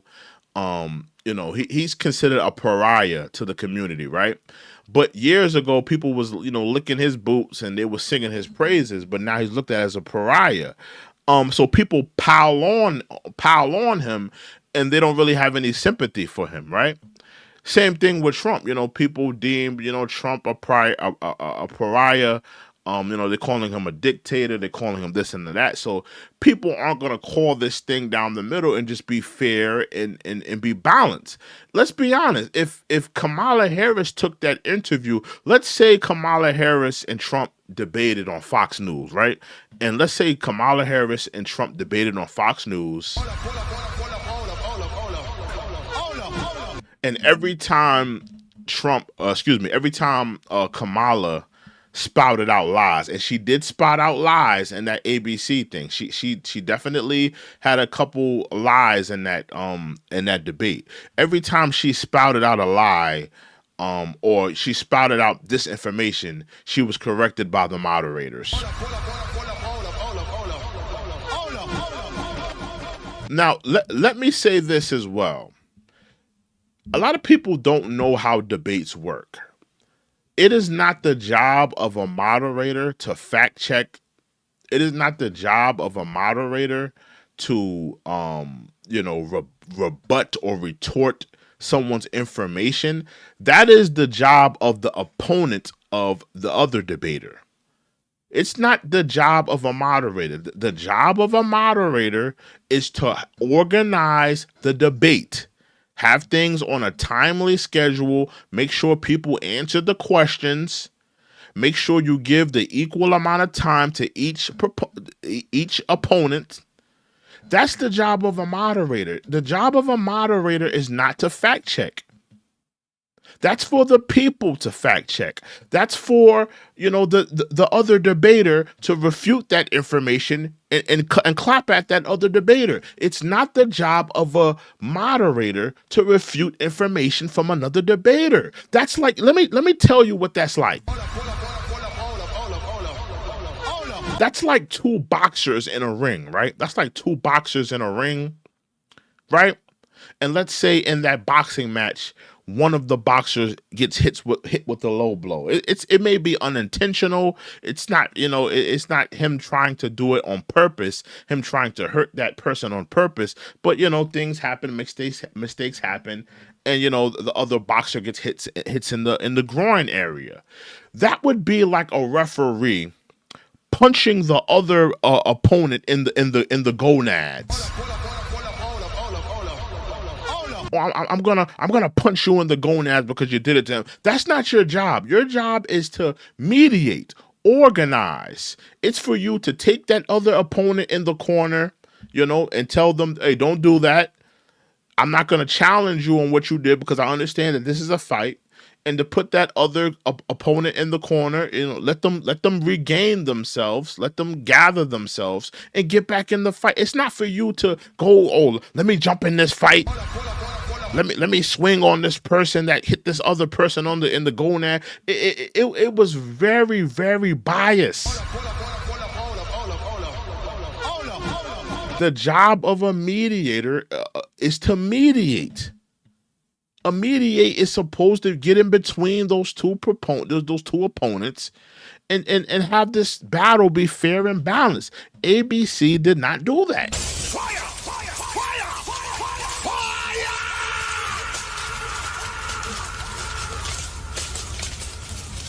True Samoan. I'm gonna play the video when I damn well please. You can take your smelly, stinky ass out of here. I'll play the video when I feel like playing the video. Tell me to play the video. I'll play the video when I feel like playing the video. How about that?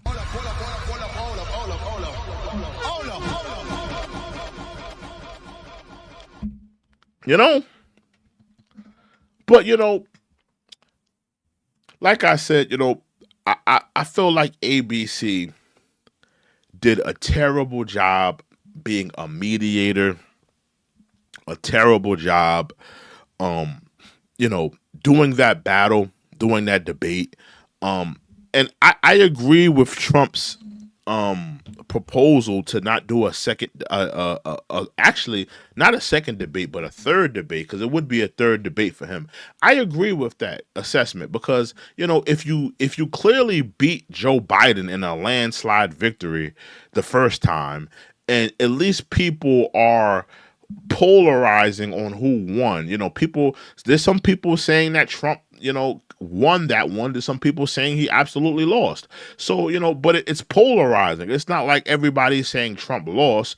Everybody's not saying he won. It's polarizing. So, I think that Trump could run away with that and say, well, listen, I got Joe Biden up out of here, and at least I had a debatable battle with Kamala. Whether you said I lost, whether you said I won, it was debatable. So, at the end of the day, it's like I don't see a reason for him to have to sit down and debate with her for a second time. He has nothing to gain from sitting down and debating her for a second time and doing a third debate. But ABC were absolutely unfair. They were absolutely biased, and it was a travesty how they conducted themselves for that debate. But let's continue. How about this David Muir and the other woman I never heard of? I don't know. How the hell did she get there? I never heard of her. But David Muir, when I say crime numbers are rising, he interrupts me, kept interrupting.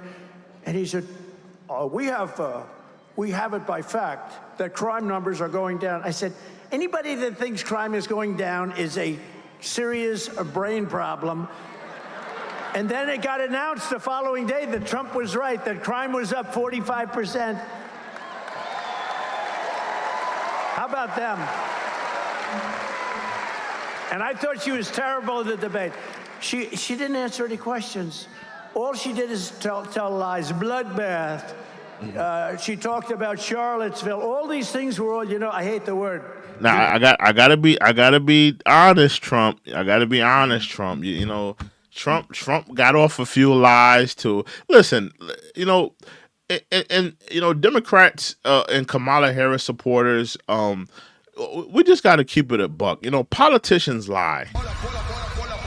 Whether it's Trump, whether it's Kamala, politicians lie. I feel like Democrats, they really have this snooty, bougie, rhetoric like, oh, Trump is a liar, Trump is this and Trump is that. But, the Democrats, they lie as well. That's what politicians do. They lie. Absolutely, they lie. They lie all the time. They lie about what they're going to do, what they're going to fix, how they're going to do it. So, I mean, let's stop. I think we got to stop pointing fingers, whether it be the Democrats or whether it be the Republicans. Oh, they're lying or you're lying.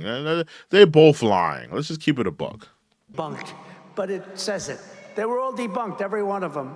And people said it. Well, the radical left didn't say it, but they've all been fully debunked. All she did was tell lies. But when it came time to ask a question like, what are you going to do about inflation? Mm-hmm. What are you going to do about keeping taxes low? She was unable to even talk. I agree. But the one on Oprah was the worst one, in my opinion. Oprah wanted to climb under the table. It was so embarrassing. She couldn't answer the simplest question. Hey, hold on. I haven't seen the full Kamala Harris Oprah thing. I haven't seen. I gotta check. I may check that out tomorrow. I may do a video on it tomorrow. Because I gotta check that out. Because I haven't seen the full the full Kamala Oprah thing that they did. I do want to take a look at it. Your net worth will skyrocket. Your energy cost and grocery prices will come tumbling down, and we will bring back the American dream. Bigger, better, and stronger than ever before. The American dream. We don't talk about the American dream anymore. You know that? Mr. Congressman, what a great Congressman. We got 594 people in the building. I need y'all to hit that like button right now. Fire! Fire! Fire! Fire! I need y'all to hit that subscribe button right now. I need y'all to hit that like button right now. Do it right now. Oh my God! Hit that like button. Hit that subscribe button. If you want to be a part of the dialogue, if you want to be a part of the discussion, please put it in the super chat. We read all super chats. We read all donations. I want people to be a part of the discussion and the dialogue here as well. And I'm going to introduce you guys, but what a good warrior you are. Thank you. We don't talk about the American dream, right? Anymore. We used to talk about it all the time. Let me ask y'all a question. And whether you're a Trump supporter or whether you're a Kamala Harris supporter, I just want you to be honest. Be honest right now. Is the American dream dead? Is the American dream dead? Do y'all feel like where we are as a state of a country, it doesn't matter who you're going to vote for this election season, or how you felt in the last three and a half years, or how you felt about Trump, or how you felt about Biden and Kamala. I'm talking about right now, in this moment, where we are right now, September 24th, 2024. Is the American dream officially dead? I'm looking in the chat right now. Is the American dream officially dead? Let me know in the chat. Fire! Fire! Fire!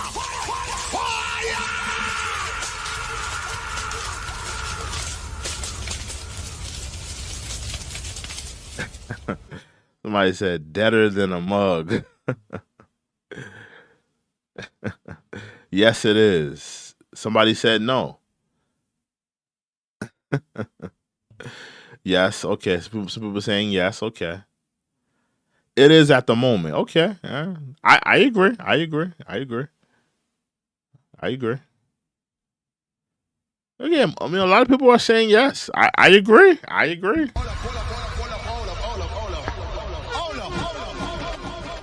Somebody said it's been dead since 2020. Yeah, yeah. I would go a little bit before. Yeah. COVID did make things harder, but yeah. Right now, yes, the dream is dead. You must think, agree, and practice racism in order to have a chance.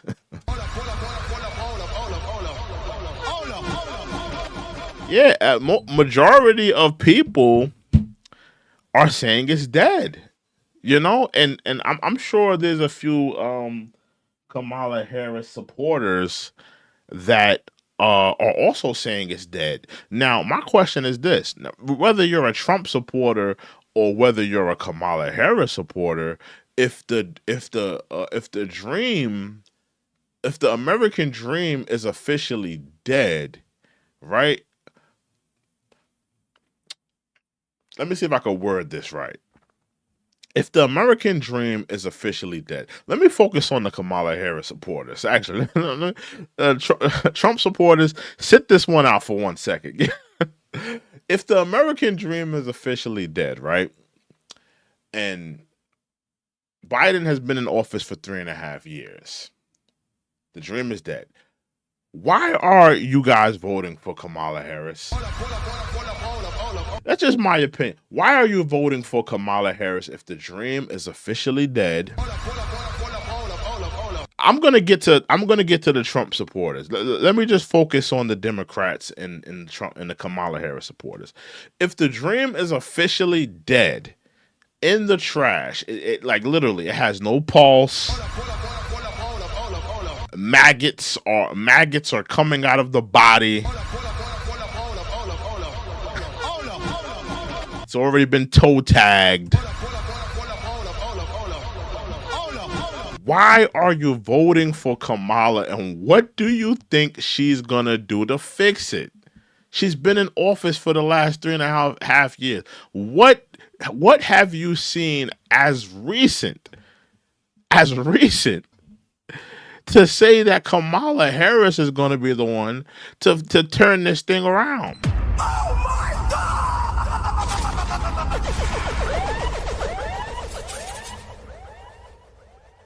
That's my question to the Kamala Harris supporters, because I seen a few of y'all say yes. I seen a few of y'all say yeah, it's dead. Yeah, I agree I agree with you. It is dead. Now, if you agree that the American dream is dead, then I need you to articulate why it's of critical importance to vote for Kamala Harris. Is it just because you hate Trump? Is it just because you don't want to see Trump back in office? Like, I need y'all to articulate that, because I get it. I understand that a lot of y'all, this is my opinion. I think that a lot of Kamala Harris supporters, they're not voting necessarily because they support Kamala or what she's running for. They're just supporting Kamala because they don't want to see Trump back in office.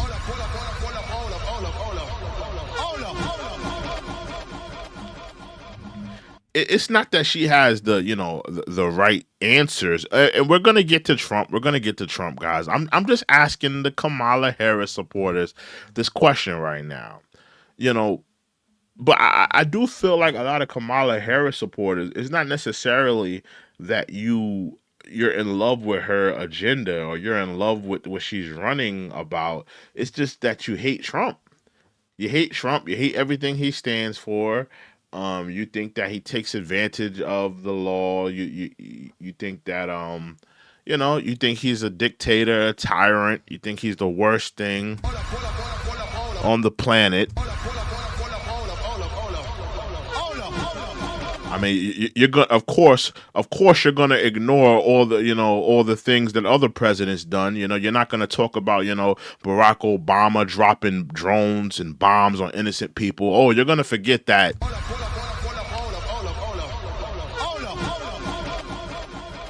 You're gonna forget about all the Democratic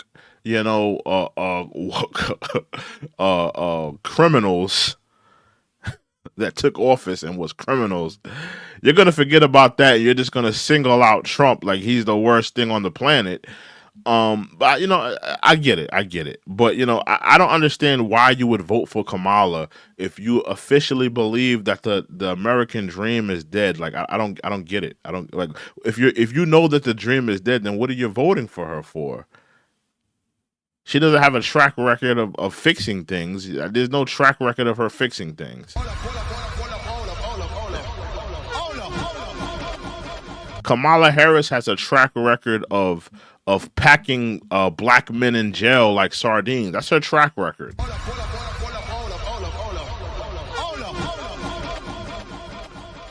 Stacking up black men in jail like sardines. She was stacking up black men in jail. And that's another thing, because don't get me wrong. I'm a harsh critic of Trump and him bringing qualified immunity for police officers. I'm a harsh critic of that.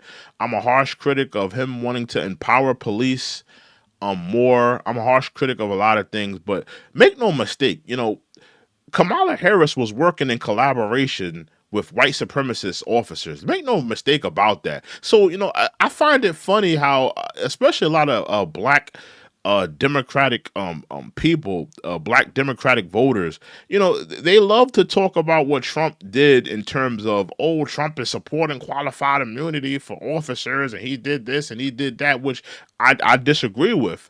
And I feel like, I don't rock with the whole qualified immunity that Trump is supporting.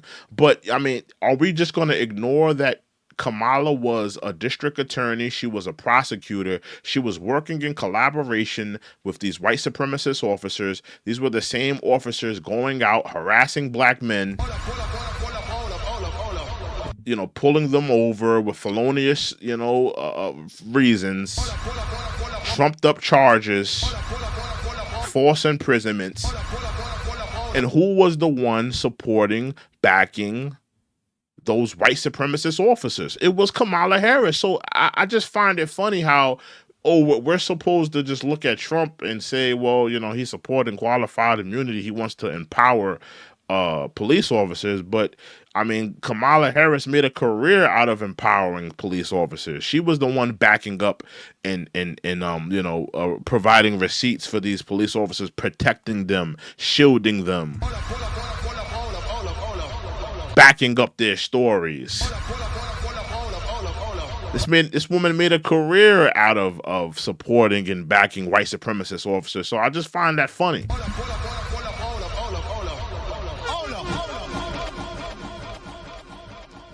No, I'm not picking neither one. I will not pick neither one. I think that I don't believe in the whole lesser than the lesser of two evils theory. I don't believe in that. I'm not voting for neither one. But it is what it is. We will have a new president. We will have a new president. It is what it is. But yeah, man, and let me just talk about this to Trump in terms of the whole American dream being dead. Same question to you, Trump supporters.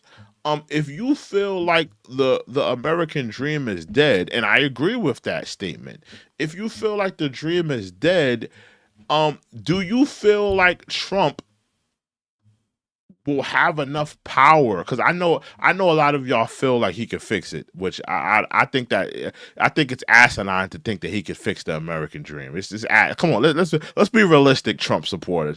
It's kind of asinine to believe that he can single-handedly fix and bring back the American dream. Like, let's be honest here, right? But let's be a little realistic here.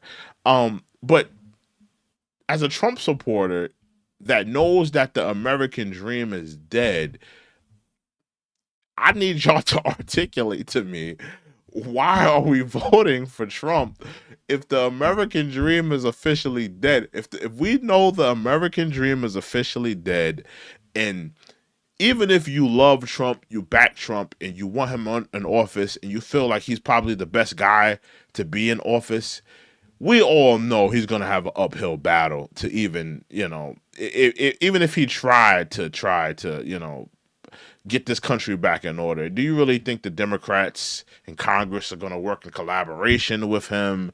Do you really think that Nancy Pelosi, the wicked witch of the West, is not going to make a few phone calls and try to stop him at every juncture? I mean, come on now. Like, if we really understand that the American dream is dead, and there's really no way of it really coming back in full capacity, or for it to be where it needs to be, I mean, why are we really voting for either one of these people? Fire! Fire! Fire! Fire!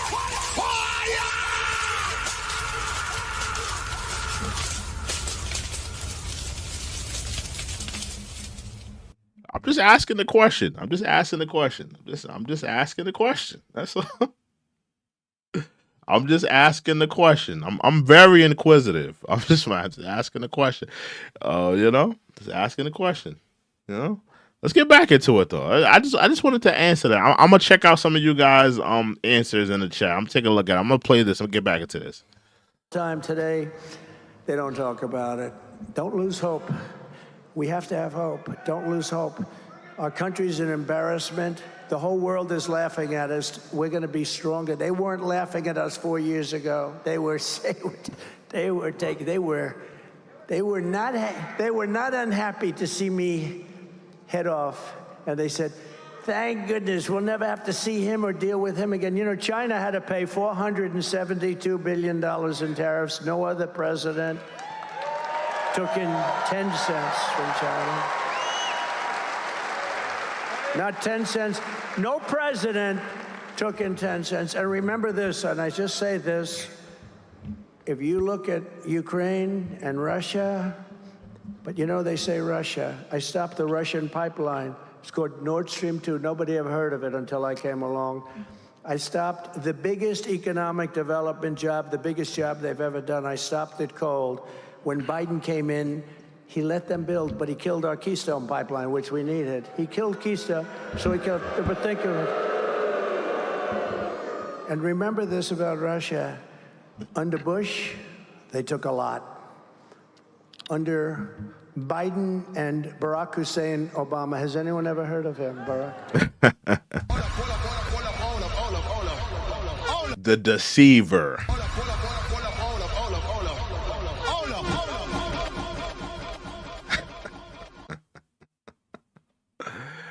The deceiver. That's what I call him, Damien in the flesh. That's who Barack Obama is. A deceiver. Slick-tongued devil.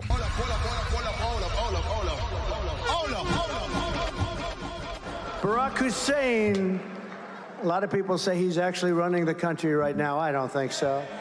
I don't think. Oh, that's interesting. That's very interesting. Do you guys think that Barack Obama, right, is possibly running the country? Now, I'm gonna be honest with you guys. I did think it was a little bit weird. I thought it was very weird how the Barack Obamas pulled up to the DNC. I thought that was kind of weird. I didn't think it was weird that they gave her an endorsement. I thought it was weird how they had Barack do a speech, and I mean, this is a married couple. Why didn't they just do a video endorsing Kamala, or at the DNC and just show a video with them endorsing Kamala? Why did they have to do these separate speeches? It just this the close the close. Well, let's be honest here.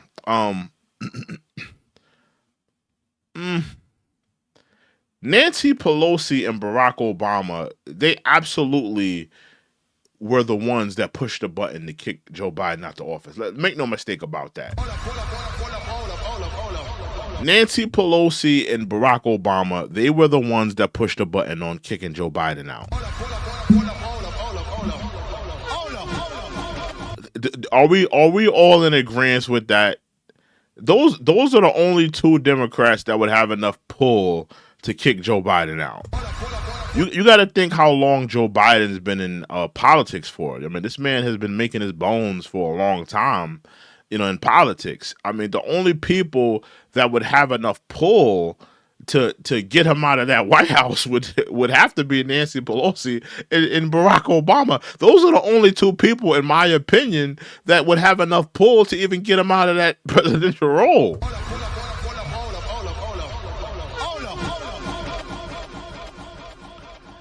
So, I mean, I don't think it's too off basis to believe that Barack Obama could possibly be running the country, with his lovely husband, Michael. I mean Michelle and his wife. I'm bugging. I said husband, right? I meant to say wife. My fault.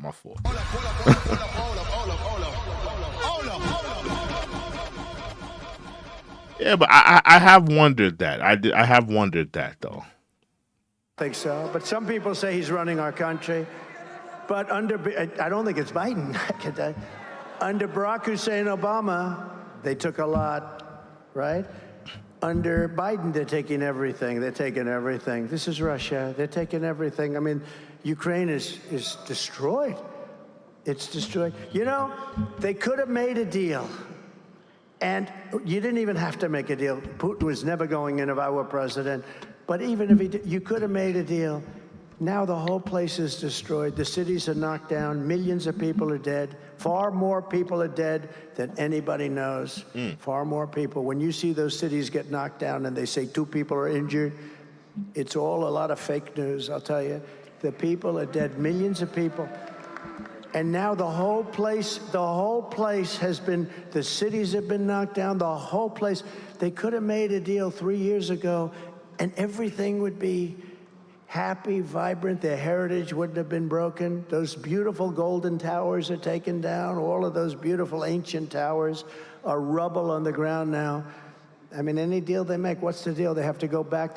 Take 100 years to rebuild. You can never rebuild it like it was. That should have never happened. It would have never happened if I was president. And you know what? Being able to have something to always protect myself with this Byrna allows me to have that peace of mind no matter where we're really at. It provides you with peace of mind. Not only that you can thwart the threat, but that you don't have to take a life. Hold on, y'all.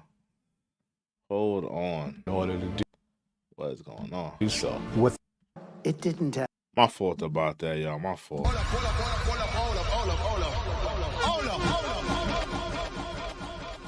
My phone just turned off, so I won't be able to. I'm not looking at the chat. I won't be able to look at the chat. So anybody who's saying anything, anybody that donates tonight, I won't be able to look at the chat. My phone just turned off, and I don't have another monitor where I can look at the chat. So I'm just letting you guys know. So let's continue though. Happen. And even radical left lunatic Democrats say, I will say, if Trump was president, it wouldn't have happened. Putin would have never done it. I said, don't do it, Vladimir. Don't even think. We're not going to do it, Vladimir. I said, Vladimir, we're not going to do that, Vladimir. And China, I had the same, almost identical conversation with President Xi of China. Don't go in. Don't go in. He's got planes circling Taiwan. They're circling. He wants that so badly. That's another thing that, as America, we're gonna have to deal with. I mean, Kamala Harris supporters. Another thing. Let me answer this. Right. This is for the Kamala Harris supporters. Do you really feel like Kamala Harris would be respected enough? Would be the right person for the job if we get into a conflict with China? These are things that people vote too much with emotionalism. On both sides. I can't even just say the Democrats. I think on both sides, people vote with too much emotionalism. They don't like something that somebody said, or they don't like what somebody did, or like what we should really be looking at is, out of these two individuals, which is sad that we only have two individuals to pick from to do a job, but out of these two individuals, who would be the best to run the country? And people have to really ask themselves, if we were to get into a conflict with Russia, China, Iran, and I'm talking about a real issue. Some of these countries have nuclear capabilities, military capabilities. If we were to get into a conflict with one of these countries, and keep in mind, we're not in good standing with a lot of these countries that I'm naming, whether it be China, Iran, Russia, we're not in good standing with these countries. I mean, do you feel like Kamala Harris would be the right woman from the right woman for the job? You know, you got to think like this is going to be the president of the United States. This is going to be our spokesman, our figurehead. And a lot of you are under, the spell of America. You feel like America is like everywhere when it's not. What is it going to look like for a female president, a female world leader of the United States, sitting down with, leaders of the Muslim countries, whether it be Saudi or whether it be Iran or, these different Muslim countries? What is it going to look like for these countries that don't respect women?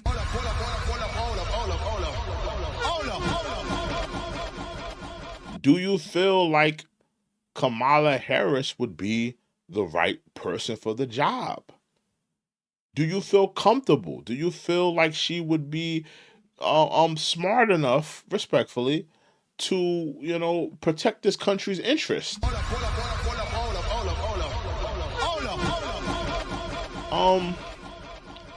Me personally, no, I don't feel comfortable with Kamala Harris in that presidential role. I'm gonna be honest with you. America needs a gangster in that presidential seat. We need countries to fear us, not sit up there and laugh at us about us having a female president.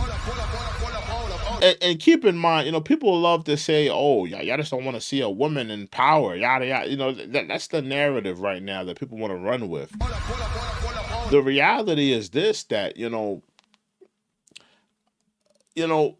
reality is a lot of countries will probably not respect us having a female president, for one. For two, I don't feel like we're in I don't feel like we're in the right stage of this country. Like if this was a point in time in our country's history where we had peace and tranquility, I would be all for having a female president. But the fact that we have all of these issues with Russia, Iran, all of these different countries, this is not the right time for a female president. We're not in the right time for a female president. We need a leader that's going to be feared, respected, maybe a little unhinged. I'm just keeping it a buck. I'm just keeping it a buck. World leaders are not going to fear Kamala Harris. They don't fear Joe Biden. They don't have no respect for Joe Biden. I'm just keeping it a buck, man. I'm just keeping it a buck. But let's continue. And Vladimir wanted it badly. That was the apple of his eye. Ukraine was the apple of his eye. But I said, don't do it. He would have never gone in. Would have never happened. All these things would have never happened. But now I'm gonna be honest with you. I have to kick in the back of Trump with this one. Trump and Trump supporters, we have to stop with the "it would have never happened." The Israel Hamas thing would have never happened if I was in office. Ukraine and Russia would have never happened.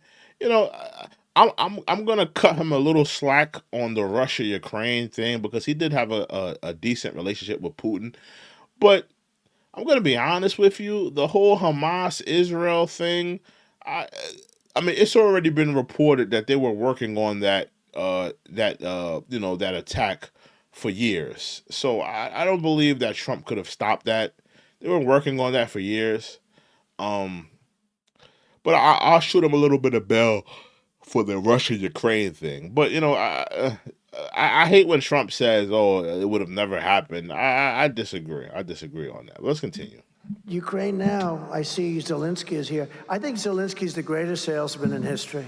Every time he comes into the country, he walks away with $60 billion. Billion. Walks in Governmental overspending. with $60 billion. He wants them to win this election so badly. But I would do differently. I will work out peace as president-elect. If I win this election, the first thing I'm going to do is call up Zelensky and call up President Putin, and I'm going to say, you got to make a deal. This is crazy. Trump supporters, do you feel like Trump is the right salesman to, to broker peace between Ukraine and Russia? Do you feel like he's the best salesman for that? Now, let's be honest. Joe Biden and Kamala Harris, they have not been doing a good job to broker peace between those countries. I mean, do you feel like maybe Trump's influence could possibly fix those things? Crazy. They asked Biden, when was the last time you spoke to Putin? He didn't know. Of course he didn't know. What a stupid question. Of course he doesn't know. How would he know a thing like that? But it's Biden doesn't even know what he had for breakfast. You gonna ask him when the last time he met Zelensky? Oh, Powell, you going to bed, nigga. He doesn't even know what he had for breakfast this morning. been like years. And they keep bombing, cities pouring down, bombing. It's horrible. Actually, they're reduced now to using young boys and old men. Young boys and old men, because their people have been killed. So many of their people have been killed that they are using young boys to fight the war and old men. How about that? It's what a horrible thing has happened just because, and it's our fault because it's a war that should have never been allowed to happen, and we had the power that it would never have happened. We have an incompetent leader in Biden, and we have somebody who's worse in this new one that they threw into the ring. Central to I agree. Kamala's agenda for economic destruction is her plan to impose the largest individual tax hikes in American history onto our public, the largest small business tax hike in history, the largest capital gains. Yeah, you know, all this nonsense that Kamala Harris has been spouting about, Trump is gonna be absolutely terrible for middle class people and raising the tax, but it's really her talking about raising taxes more than anything. Not to say that Trump won't raise taxes on people, but it's really Kamala Harris talking about raising taxes on people.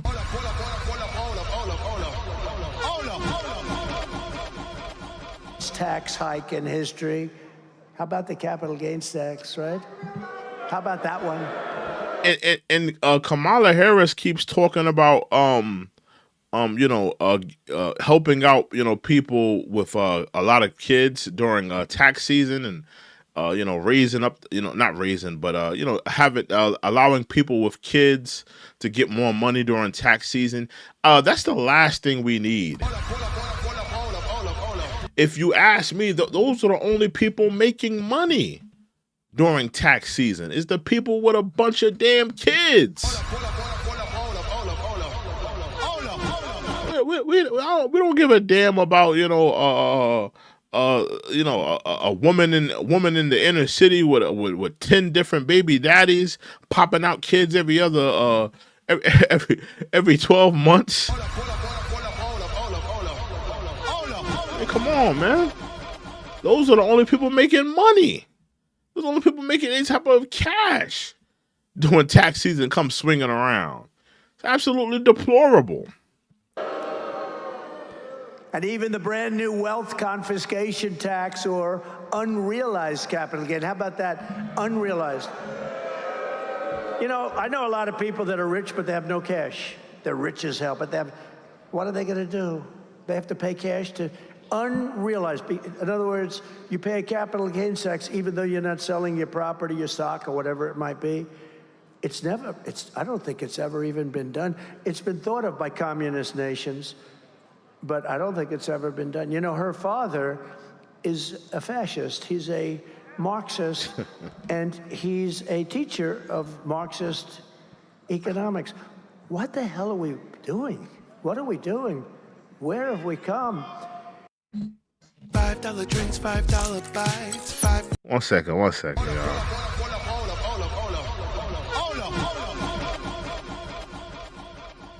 One second. I got this. Gotta get these commercials off.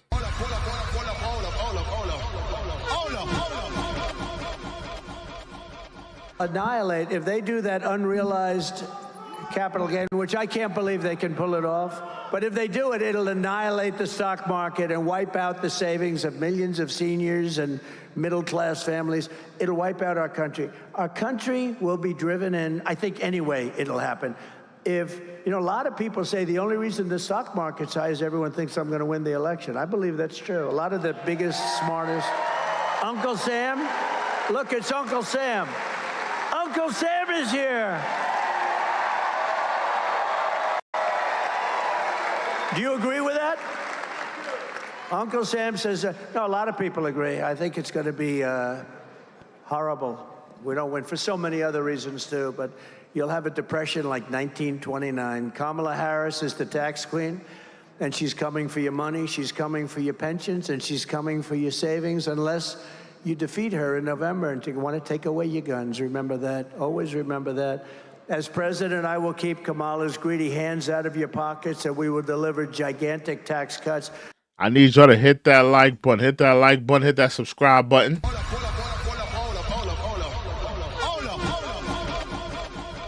If you have anything to add to the discussion and dialogue, please put it in the super chat. We read all super chats. I just loaded up my chat on my OBS, so I'm gonna read some super chats if we get any. Yeah, if you have anything to add to this the discussion, please put in the super chat. Please put in the donation. We read all super chats and donations. Hit that like button, hit that subscribe button. Let's continue. I gave you the largest tax cuts in history, and we are going to go further. That's what created the greatest economy. You know, when they say compare yourself now, but do something else. Compare costs now. Compare the cost of bacon with the cost of bacon 4 or 5 years ago. Compare the cost of... Compare the bacon prices. Yeah, the price of a baconator has skyrocketed, or because of Jim Crow Joe and the pantsuit Messiah. Fire! Fire! Fire! Fire!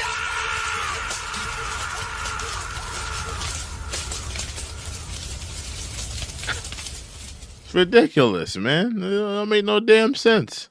Just groceries. I mean, some of these things have gone up 4, 5, 6 times. Energy, interest rates. How about, I was at 2% interest rates. Now they're at 10%, but you can't get the money, so you got to keep going up. Okay, you're not at 10% if you can't get the money. We will have, I'm very proud of this, and then she copied me on one of them, only one. I'm waiting for the others. We will have no tax on tips. That was an easy. How do y'all feel about no tax on tips? I'm gonna be honest with you. And I hate to be so stereotypical, you know, to be a black man and be a proponent of not tipping. But I'll be honest with you. I'm not big on tipping. I don't feel like. I feel like if you get a paycheck somewhere, now this is for the people that get paychecks. If you're working at a restaurant and you are depending only on tips, not a paycheck, then I feel for you. Then I say, you know what? Yeah, you deserve tips because all of your money is based off you getting tips. I feel for those people, but you know, for the people that work a 9 to 5 and you're a waiter and you get tips and a paycheck. Like, come on, dog. You get a paycheck. You over here, tap dancing for these damn tips and all of that. I mean, I'll be honest with you. I don't really feel. I'm not big on no tax on tips. Like, tax the damn tips. Tax the tips just like they tax the damn paycheck and the night differential. They tax you when you work overnights. They tax you when you get your paycheck. Yeah, tax the damn tips too. Yeah, man. Tax them all. Salute to give me 1 second. Hold on. My fault. I'm a little can't see that. Give me 1 second, y'all. Give me 1 second. I wish I had my phone because I can't really see that well right here. Salute to learning. Salute to learning. She says, the polls lie when they say she's already ahead. People will really show out for Trump. I agree. You know, they are. Salute to learning with the $5 donation. Salute to you.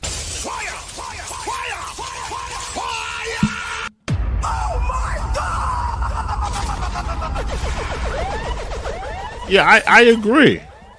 I feel like you know, I think it's too early for us to really to really look at the polls right now. I don't think she's up right now. I don't think she's up whatsoever.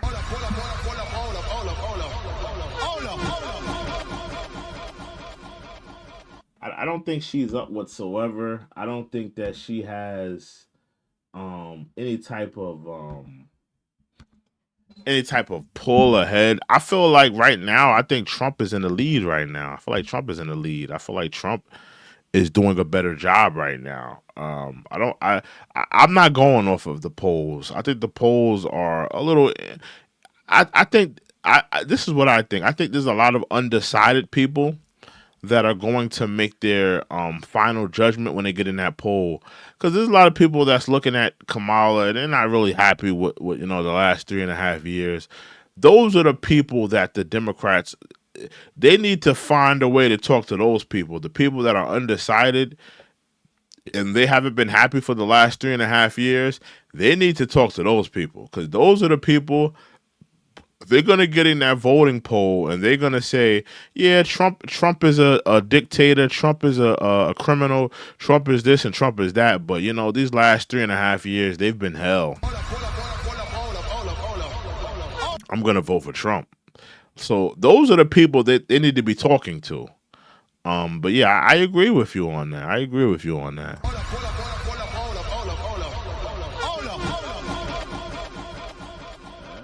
Let's get back into it. Hold on. We will have no tax on overtime. You work overtime.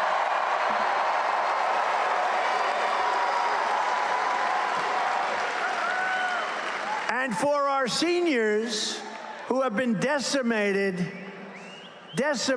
by the stupidity of inflation, these people, what they did to you on inflation, we will have no tax on Social Security benefits. No tax. You've been decimated. They took it all away. From you. And for all the suburban households paying high property taxes here in Pennsylvania, I will restore the SALT deduction. Do you know what that is, SALT deduction? You will. I want to hear this whole property tax thing he's talking about, because I live in Long Island, and if anybody knows anything about Long Island, the property taxes in Long Island are ridiculous. So I want to hear this. Hold on. I want to hear this. I want to hear what he's talking about with this property tax. Give me a second. Let's get back into this. To save you thousands of dollars. Maybe I shouldn't bother with, but that's a good one, but you guys don't know what the hell it is. That's a good one. People think of New York, but it actually affects you very much, too. I think I'll keep it off for Pennsylvania. Yeah, the property taxes in New York are ridiculous. Ridiculous. This whole SALT tax thing, I don't see how that's going to affect people with paying astronomical prices in property taxes. I'm gonna be honest with you. I don't feel like anybody should be paying property taxes. You know, if you own your home, if you own your home, you know, if you own your home, maybe if you're like, you know, if you don't own your home, you're still in a 30-year mortgage or whatever mortgage plan you're on or whatever. If you're paying a mortgage, then I think that you should pay property taxes. But if you own your home, if you own the property, I don't think you should pay property taxes. I'm be honest. What are you paying property taxes for? You own the home. You own the damn property. What am I paying property taxes for if I own the property? You know, I mean, that's just my opinion. This is my opinion. And of course, that you know. Listen, if this was 100 years ago, we would have went to war for all these taxes that we're getting taxed with.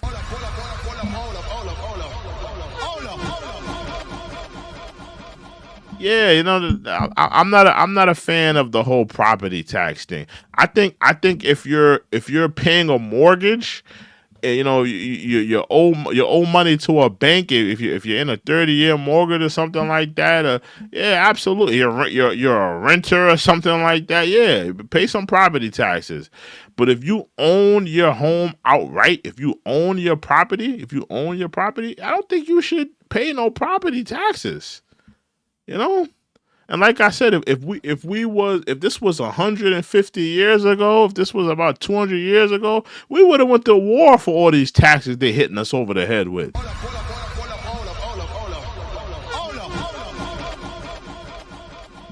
Yeah, man. We would have went to war getting all these damn taxes. The damn United States government, they didn't turn into the damn the Britons. They didn't turn into the damn Prince George and them for these damn taxes.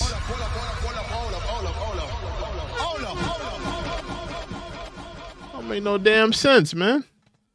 Get back into it, though. You know, you didn't like that one so much, but it's actually pretty good.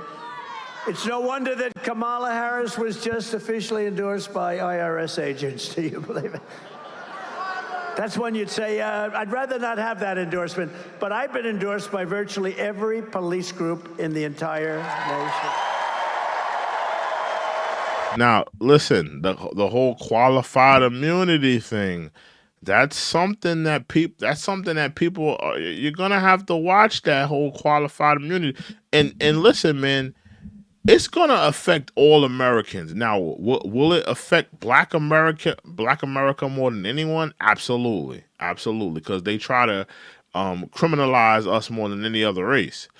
But listen, white people, you're going to be affected by qualified immunity too. Because there's plenty of white people. I watch the audit videos where, you know, police, where, you know, people, citizens go out to police stations. They go out to, you know, like to the town halls. They go out to the, you know, to the public buildings, you know, whether it be the, you know, with, you know, the town hall, you know, just any public building, mailing centers, you know, stuff like post offices, you know, and police go out and they violate those people's rights all the time. So it's going to affect all of us as Americans if Trump is going to push this whole qualified immunity thing for officers. All of our rights essentially will be violated. Now, listen, I agree with Trump. Does Trump have anything to do with Project 2025? I don't think he has anything to do with it. I don't think he's I don't think he's even read it, to be honest with you. But it falls in line, you know, the Project 2025, it does fall in line with the whole qualified immunity thing. So, I mean, if Trump were to take office, and here you have this Project 2025 that's talking about qualified immunity, that's talking about, you know, taking away certain freedoms and stuff like that. I mean, these are things that we're going to have to think about as voters. throwing it out there. I'm just throwing it out there. Because I'm not a fan of qualified immunity. Qualified immunity, trust me, all of the freedoms that police officers already have, qualified immunity is going to amplify it. And you got to think, the police and the justice system, they work in collaboration. They're going to see fit, there's going to be a couple of cases that reach their desk, and they're going to say, yeah, this is qualified immunity right here. And a lot of officers are going to violate your rights. They're going to violate my rights, and they're going to violate your kids' rights. And, they're going to say, well, this is qualified immunity. They're going to allow it to happen,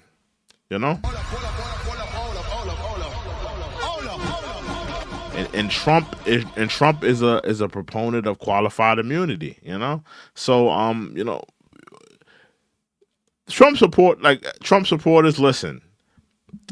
Especially if you're a gun owner. If you're a gun owner too, if you're white and you're a gun owner, qualified immunity, you should think twice about voting for him. I'm just saying, listen, man, qualified immunity, you're a gun owner. If you're a white person and you're a gun owner, and the police feel like they have to kick down the door, and they get a warrant to kick down your door, they're gonna come into your house like A-Team. I'm gonna keep it a buck with you.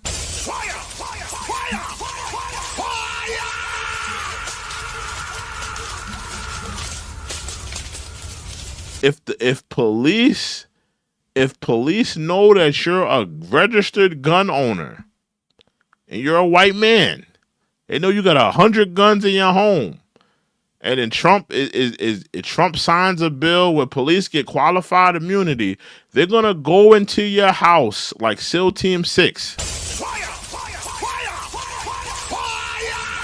Make no mistake about it. So, these are things that, whether you're a Trump supporter, whether you're a Kamala Harris supporter, these are things you guys are going to have to think about. You're going to have to think about this.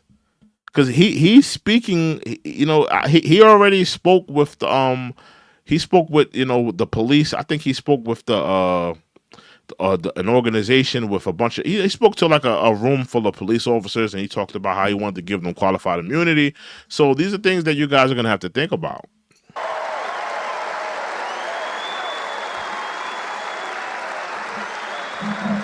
Every police group, almost every sheriff's group, every police group, every one of them. We just had one, the Fraternal Order. We just had 400,000 policemen. That's the biggest of all the unions and the endorsement. And this. Somebody in the chat called me Uncle Ruckus. This is the stupidity of Democrats, black Democrats, liberal bootlickers. They see somebody black, whether it be, having a dialogue about Trump or giving Trump a little bit of respect, listening to Trump and, liking some of the things he said, totally ignoring all of the times I've criticized him, and all of the times I've chastised or said something I didn't like, but only looking at what I've said in support of him. I just want to say to the person that called me Uncle Ruckus, get the Democrats' boots out your mouth, please. Listen, I know you got your damn near French kissing the sole of that boot. That boot has been, you've been tongue kissing that boot for the last 50 years. For the last 50 years, you've been tongue kissing that boot. You've been licking the soles of that boot. You've been shucking and jiving. You've been polishing that boot of the Democrats. Just because black people no longer want to lick the boots of the Democrats, like you do, sir, and are hearing other political proponents and political candidates, and liking some of the things, not liking some of the things. Don't get mad at me because I'm choosing to use my brain. I'm choosing to hear another argument, another way. Get the boot out of your mouth. Get the taste of shoe polish out of your tongue. That's all. This is the first time in decades. Just got endorsed by the rank and file members of the Teamsters, which I happen to think is amazing. That was a surprise. That's automatic for the Democrats, and they now the bosses didn't endorse me, but they had a problem because they got 30% of the vote. We got actually 60 or 61% of the vote. Can you believe it?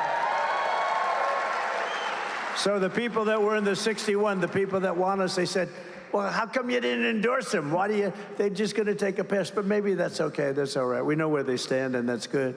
Kamala Harris is the candidate of the tax collectors and the Washington bureaucrats. I am the candidate of the American worker, and I always will be. I always will be. But perhaps Kamala's biggest tax hike of all is her vicious attack on Pennsylvania energy. You're under attack. If anybody here believes that she will let your energy industry continue like fracking, you should immediately go to a psychiatrist and have your head examined. On dozens of occasions, Kamala said that she intends to ban fracking. I'm going to ban it. I'm going to ban it. Yeah, she can't get away from that because now she's trying to backtrack the whole fracking thing.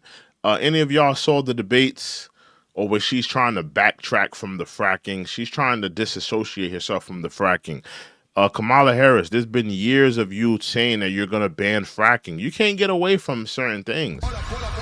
Just like they hold Trump accountable for everything he's said and done in his past, Kamala, you're not going to get away from your past. You have been talking at high levels about banning fracking. Now, at this point, we're not going to just allow you to just backtrack and say, "Oh, I never said that," or I'm taking back what I said. No. You've been saying this for years. You've been feeling like this about fracking for years. Don't try to disassociate or try to back away now because you're in election season and you're running for president. You have been talking down on fracking. You've been saying you want to stop fracking for years. You're going to get held accountable for that now. I think we have a clip. Would you like to see a clip? I spend a lot of money on these clips. That's why I am committed. All right, I don't want to hear the Trump clip. Let's try to. This is getting kind of late. Let's try to. I'm gonna push this up a little bit. Let's see. Let's come here because I don't. The wait is over. LTX studio. Because you know Trump. He loves to play the clips. Loves to look at the charts. Give me a second.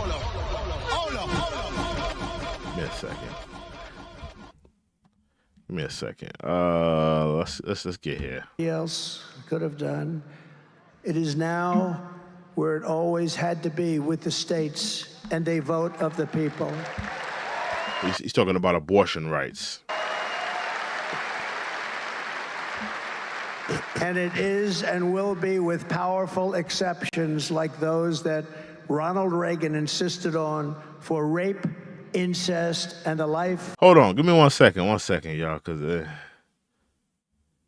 let me ask y'all this. Let me just skip this up because anytime that R word is mentioned, it's hard to monetize the damn video. Who do y'all have as a better?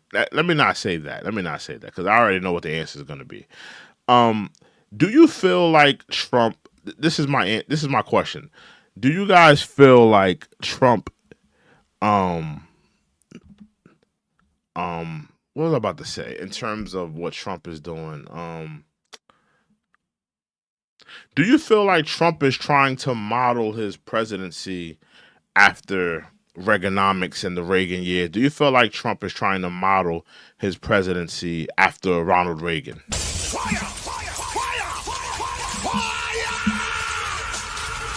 I don't want to ask, do you feel like Trump is a better president than Ronald Reagan? Because I think that the majority would say Ronald Reagan was a better president.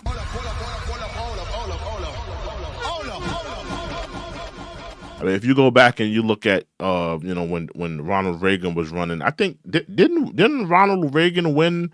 He won all those. This is before my time though, but I think he won all of those Democratic cities back in the day, like back in the 80s. I think he ran. I think he won all of those cities. I wasn't gonna ask who was a better president out of Ronald Reagan and Trump, but I mean, I think the majority would say Ronald Reagan. But do you think that Trump is modeling his presidency after Ronald Reagan? That's my question.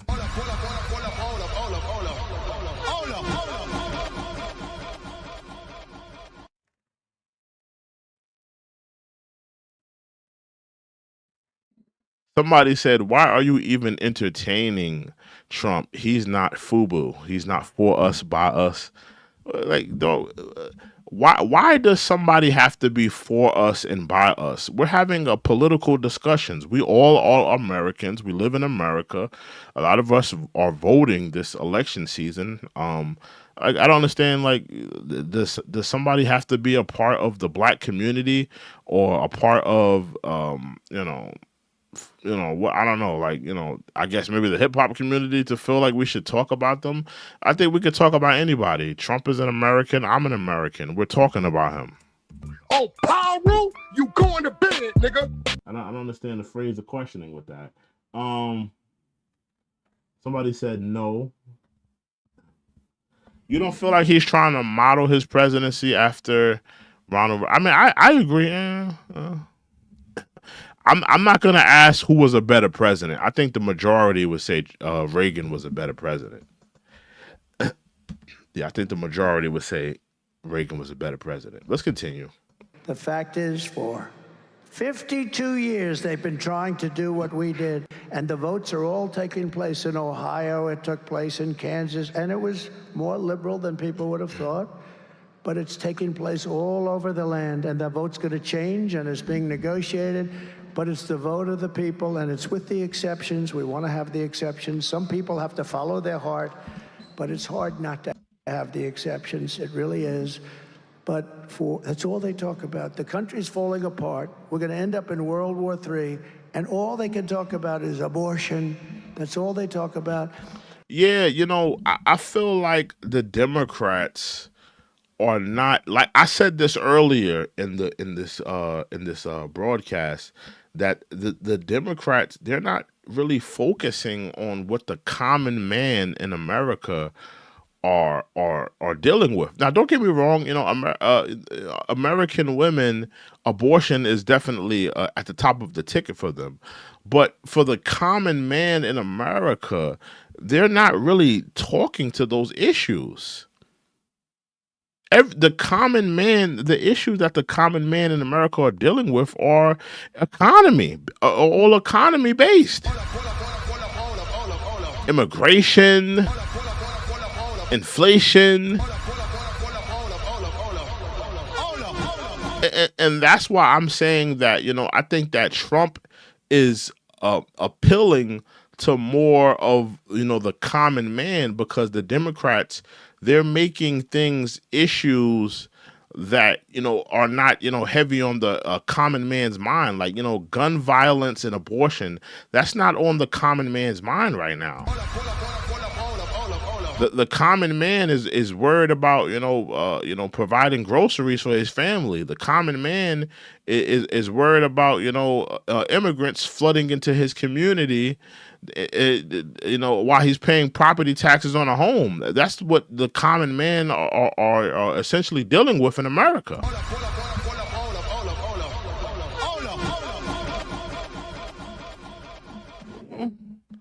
So I don't feel like the Democrats are prioritizing what the common man in America are dealing with. You know, they're so focused on the female vote, the immigrant vote, the Hispanic vote. They feel like they have black people in their back pocket and they could just use them for whatever they need them to use them for. That's how they're going about this. You know, they're going to get the celebrity endorsements. But I truly believe that they're not really appealing to the common man. The common man, you know, even with, you know, because I believe the Teamsters, didn't the Teamsters give a full endorsement of Trump? Or maybe the head of the Teamsters gave a full endorsement of Trump? You know, yeah, I don't feel like, you know, the Democrats are really appealing to that blue collar everyday man working a 9 to 5, coming home to his wife and kids. They're not appealing to those men, if you ask me, because those men, they're not worried about abortion. They're not worried about gun violence right now.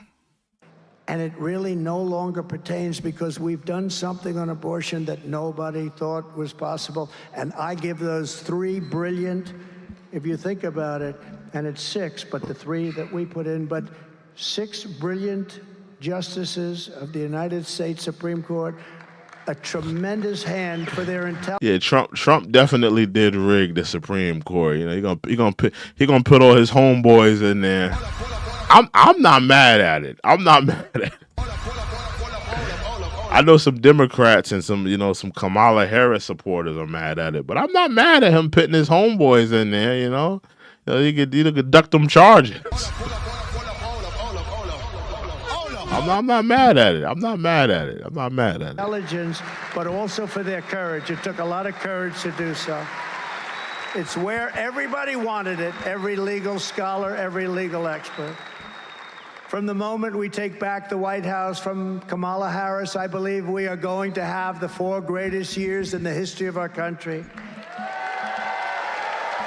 Starting on day 1, I will seal the border and stop the migrant. We're going to stop the migrant invasion. We will stop the migrant invasion into our country.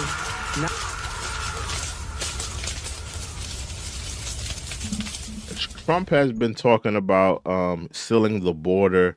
Sealing the border is one thing, but the mass deportation, that's gonna be a doozy if he tries to pull that off. Like the mass deportation, like you got to think that's gonna be hard for him to try to pull that one off. Like, are you including like the kids? Are you going to be mass deportating kids that were just born in America? And that's the thing about this whole immigration thing. Like, if immigrants come here and they start having kids, those kids are technically American. It's a sticky situation. Like this whole mass deportation that he also talks about. It's going to be interesting. You know, it's going to be something we've never seen if he does try to pull it off. Not sustainable by any country. We will carry out the largest deportation operation of criminals in American history. We have to. I'd rather not say it. I would rather not say it, but we have to. We will end inflation and make America affordable again. It's not affordable. I went to that store today in Pennsylvania, beautiful store. Brian, the son of the owner, what a great young man he was, and we had such an incredible crowd. But he was saying how unbelievable, he hates to do it, but the prices are so high, they've never seen anything. And we looked at a lot of the people at the checkout counter, how even the drugs. What's going on? Hold on, y'all.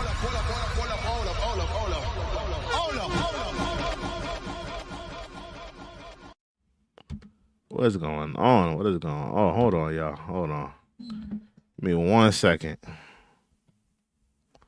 All these damn YouTube commercials, man. Let's get back into it. Said it as soon as I heard what they were doing with the open border. I couldn't believe it. We built hundreds of miles of wall, and all we had to do is flip up. If let me ask y'all this: if Trump were to get back in office, right? What's the chances of him finishing that wall? Do y'all think it's not going to happen? What's the chances of him finishing that wall? We built hundreds of miles of wall, and all we had to do is flip up some additional wall panels. We would have picked up 200 miles more. That's much more than I ever said I was going to build. And they didn't do it. And then I realized they wanted open borders. I couldn't believe it. We're going to strengthen our military, build a missile defense shield around our country. We're going to keep critical race theory and transgender insanity the hell out of our school. And we are going to keep men out of women's sports.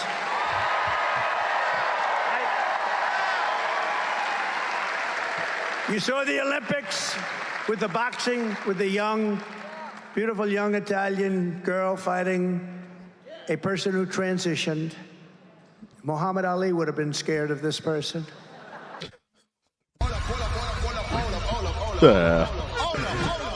Yo, leave Muhammad Ali out of this, man. It's one of my heroes. Leave Muhammad Ali out of this. Transition, then, you know, the left is sort of a defensive shot, right? So, boom, he gets a left, he hits her in the face. She didn't know what the hell hit her. It was like a horse. I never saw this before. She walked back to her corner. She said, I just got hit with something. What happened? They said, give it another try.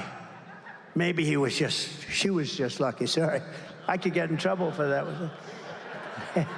Uncle Sam said, no, you got it right. But no. So she goes back out, boom, does another left, just a jab. She gets hit, she quits. She says, that's it, I can't fight this person, just hurt me really badly, with 2 little jabs. And that person went on to very easily win the gold medal. There was another person who transitioned, Uncle Sam also.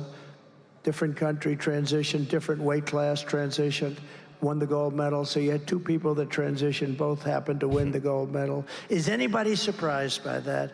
These people are sick. And you know what? It's so demeaning to women, when you think of it. We will defend the Second Amendment, protect religious liberty, and restore free speech, and we will secure our election. Everyone will prosper, every family will thrive, and every day will be filled with opportunity and hope. But for that to happen, we must defeat Comrade Kamala Harris. And we must stop her country-destroying liberal agenda once and for all. You must get out and vote. You have to get out and vote. Everyone here, promise me I'll vote. We want a landslide that's too big to rig. They can't do anything about it. At a certain level, there's not a thing. They cheat like dogs. They cheat so badly. People say, oh, it's a terrible thing to say. The people... That was Trump. I think cut the feed a little too early there. That wasn't me. I didn't cut it. They cut it. They cut it where that was at. I was enjoying. I wouldn't hear him wrap it up. To be honest with you, I was definitely listening, paying attention. I definitely wanted to hear him wrap it up. But listen, guys, this is your first time here. Make sure you like, comment, subscribe. This is the most important election of our lifetime. Make no mistake about it. Let me go full screen. Listen, guys.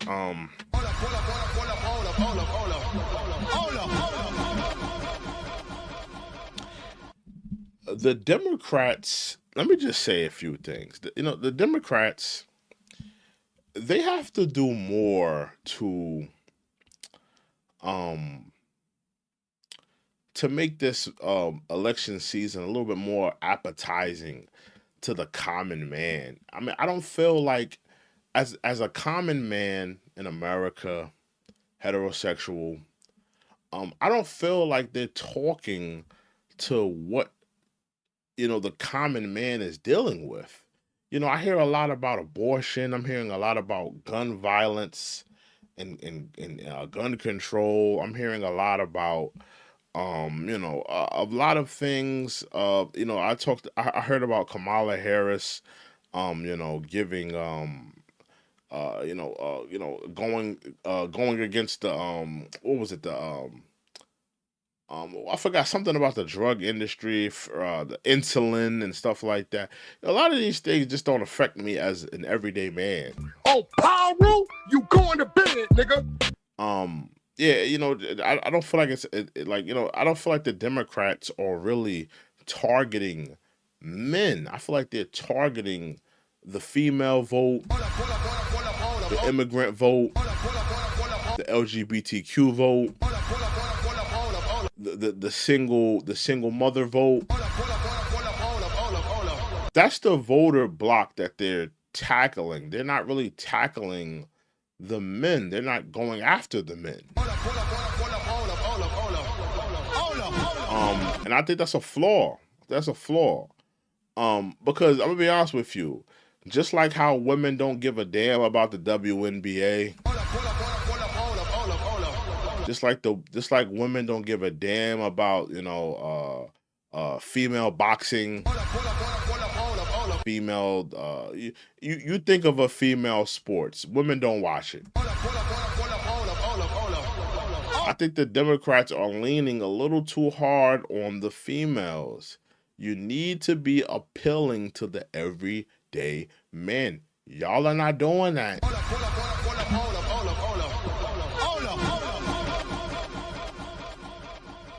Yeah, they're not appealing to the everyday man. The everyday man, they're not really appealing to them.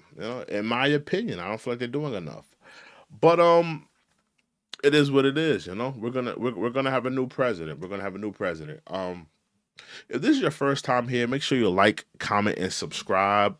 Oh my God! Like, comment, subscribe. Don't cost you nothing. What else I want to say? Election season is coming up, man. It's going to be November very soon. October is around the corner. Oh, Powell, you going to bed, nigga. Most important election of our lifetime. You guys got to go out there and vote, man. Go out there and vote. If this is your first time here, we do videos all the time. We talk about politics, we talk about celebrity gossip, but the number one topic is politics. We talk about politics all the time.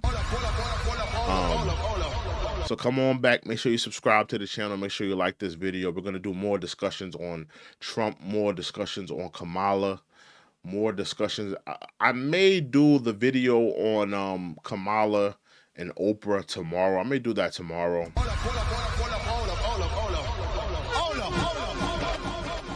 But with that being said, guys, I hope you guys have been entertained. It was enlightened. Make sure you hit that like button. Make sure you hit that subscribe button. And even when you leave this video, go in the comment section and turn up in the comment section. Let me know who you're riding with in that comment section. If you're a Trump supporter, let me know in that comment section. I'm a Trump supporter. I'm rocking with Trump. If you're a Kamala sexual, let me know your pronouns first. First, I want to know your pronouns first. Do you identify as a party of three at Chili's? Maybe you identify as a tablecloth. Maybe you identify as an elf. I want to know in the comment section. Let me know. Let me know. Let me know. Respectfully. This is all respectfully. But yeah, I want to know. Let me know how you're feeling in that comment section. Make sure you guys get in the comment section. Turn up in there. Be respectful now. Be respectful. But with that being said, like I said, man, I hope you guys have been entertained as well as enlightened. I am your humble host, True and Living. This is the Check-in Report. Make sure you like, comment, subscribe. I will see you guys, God willing, tomorrow. Probably do another video. But with that being said, you guys have a blessed night. You guys have a productive week. And I'll see you guys, God willing, tomorrow. We are out. Toodles.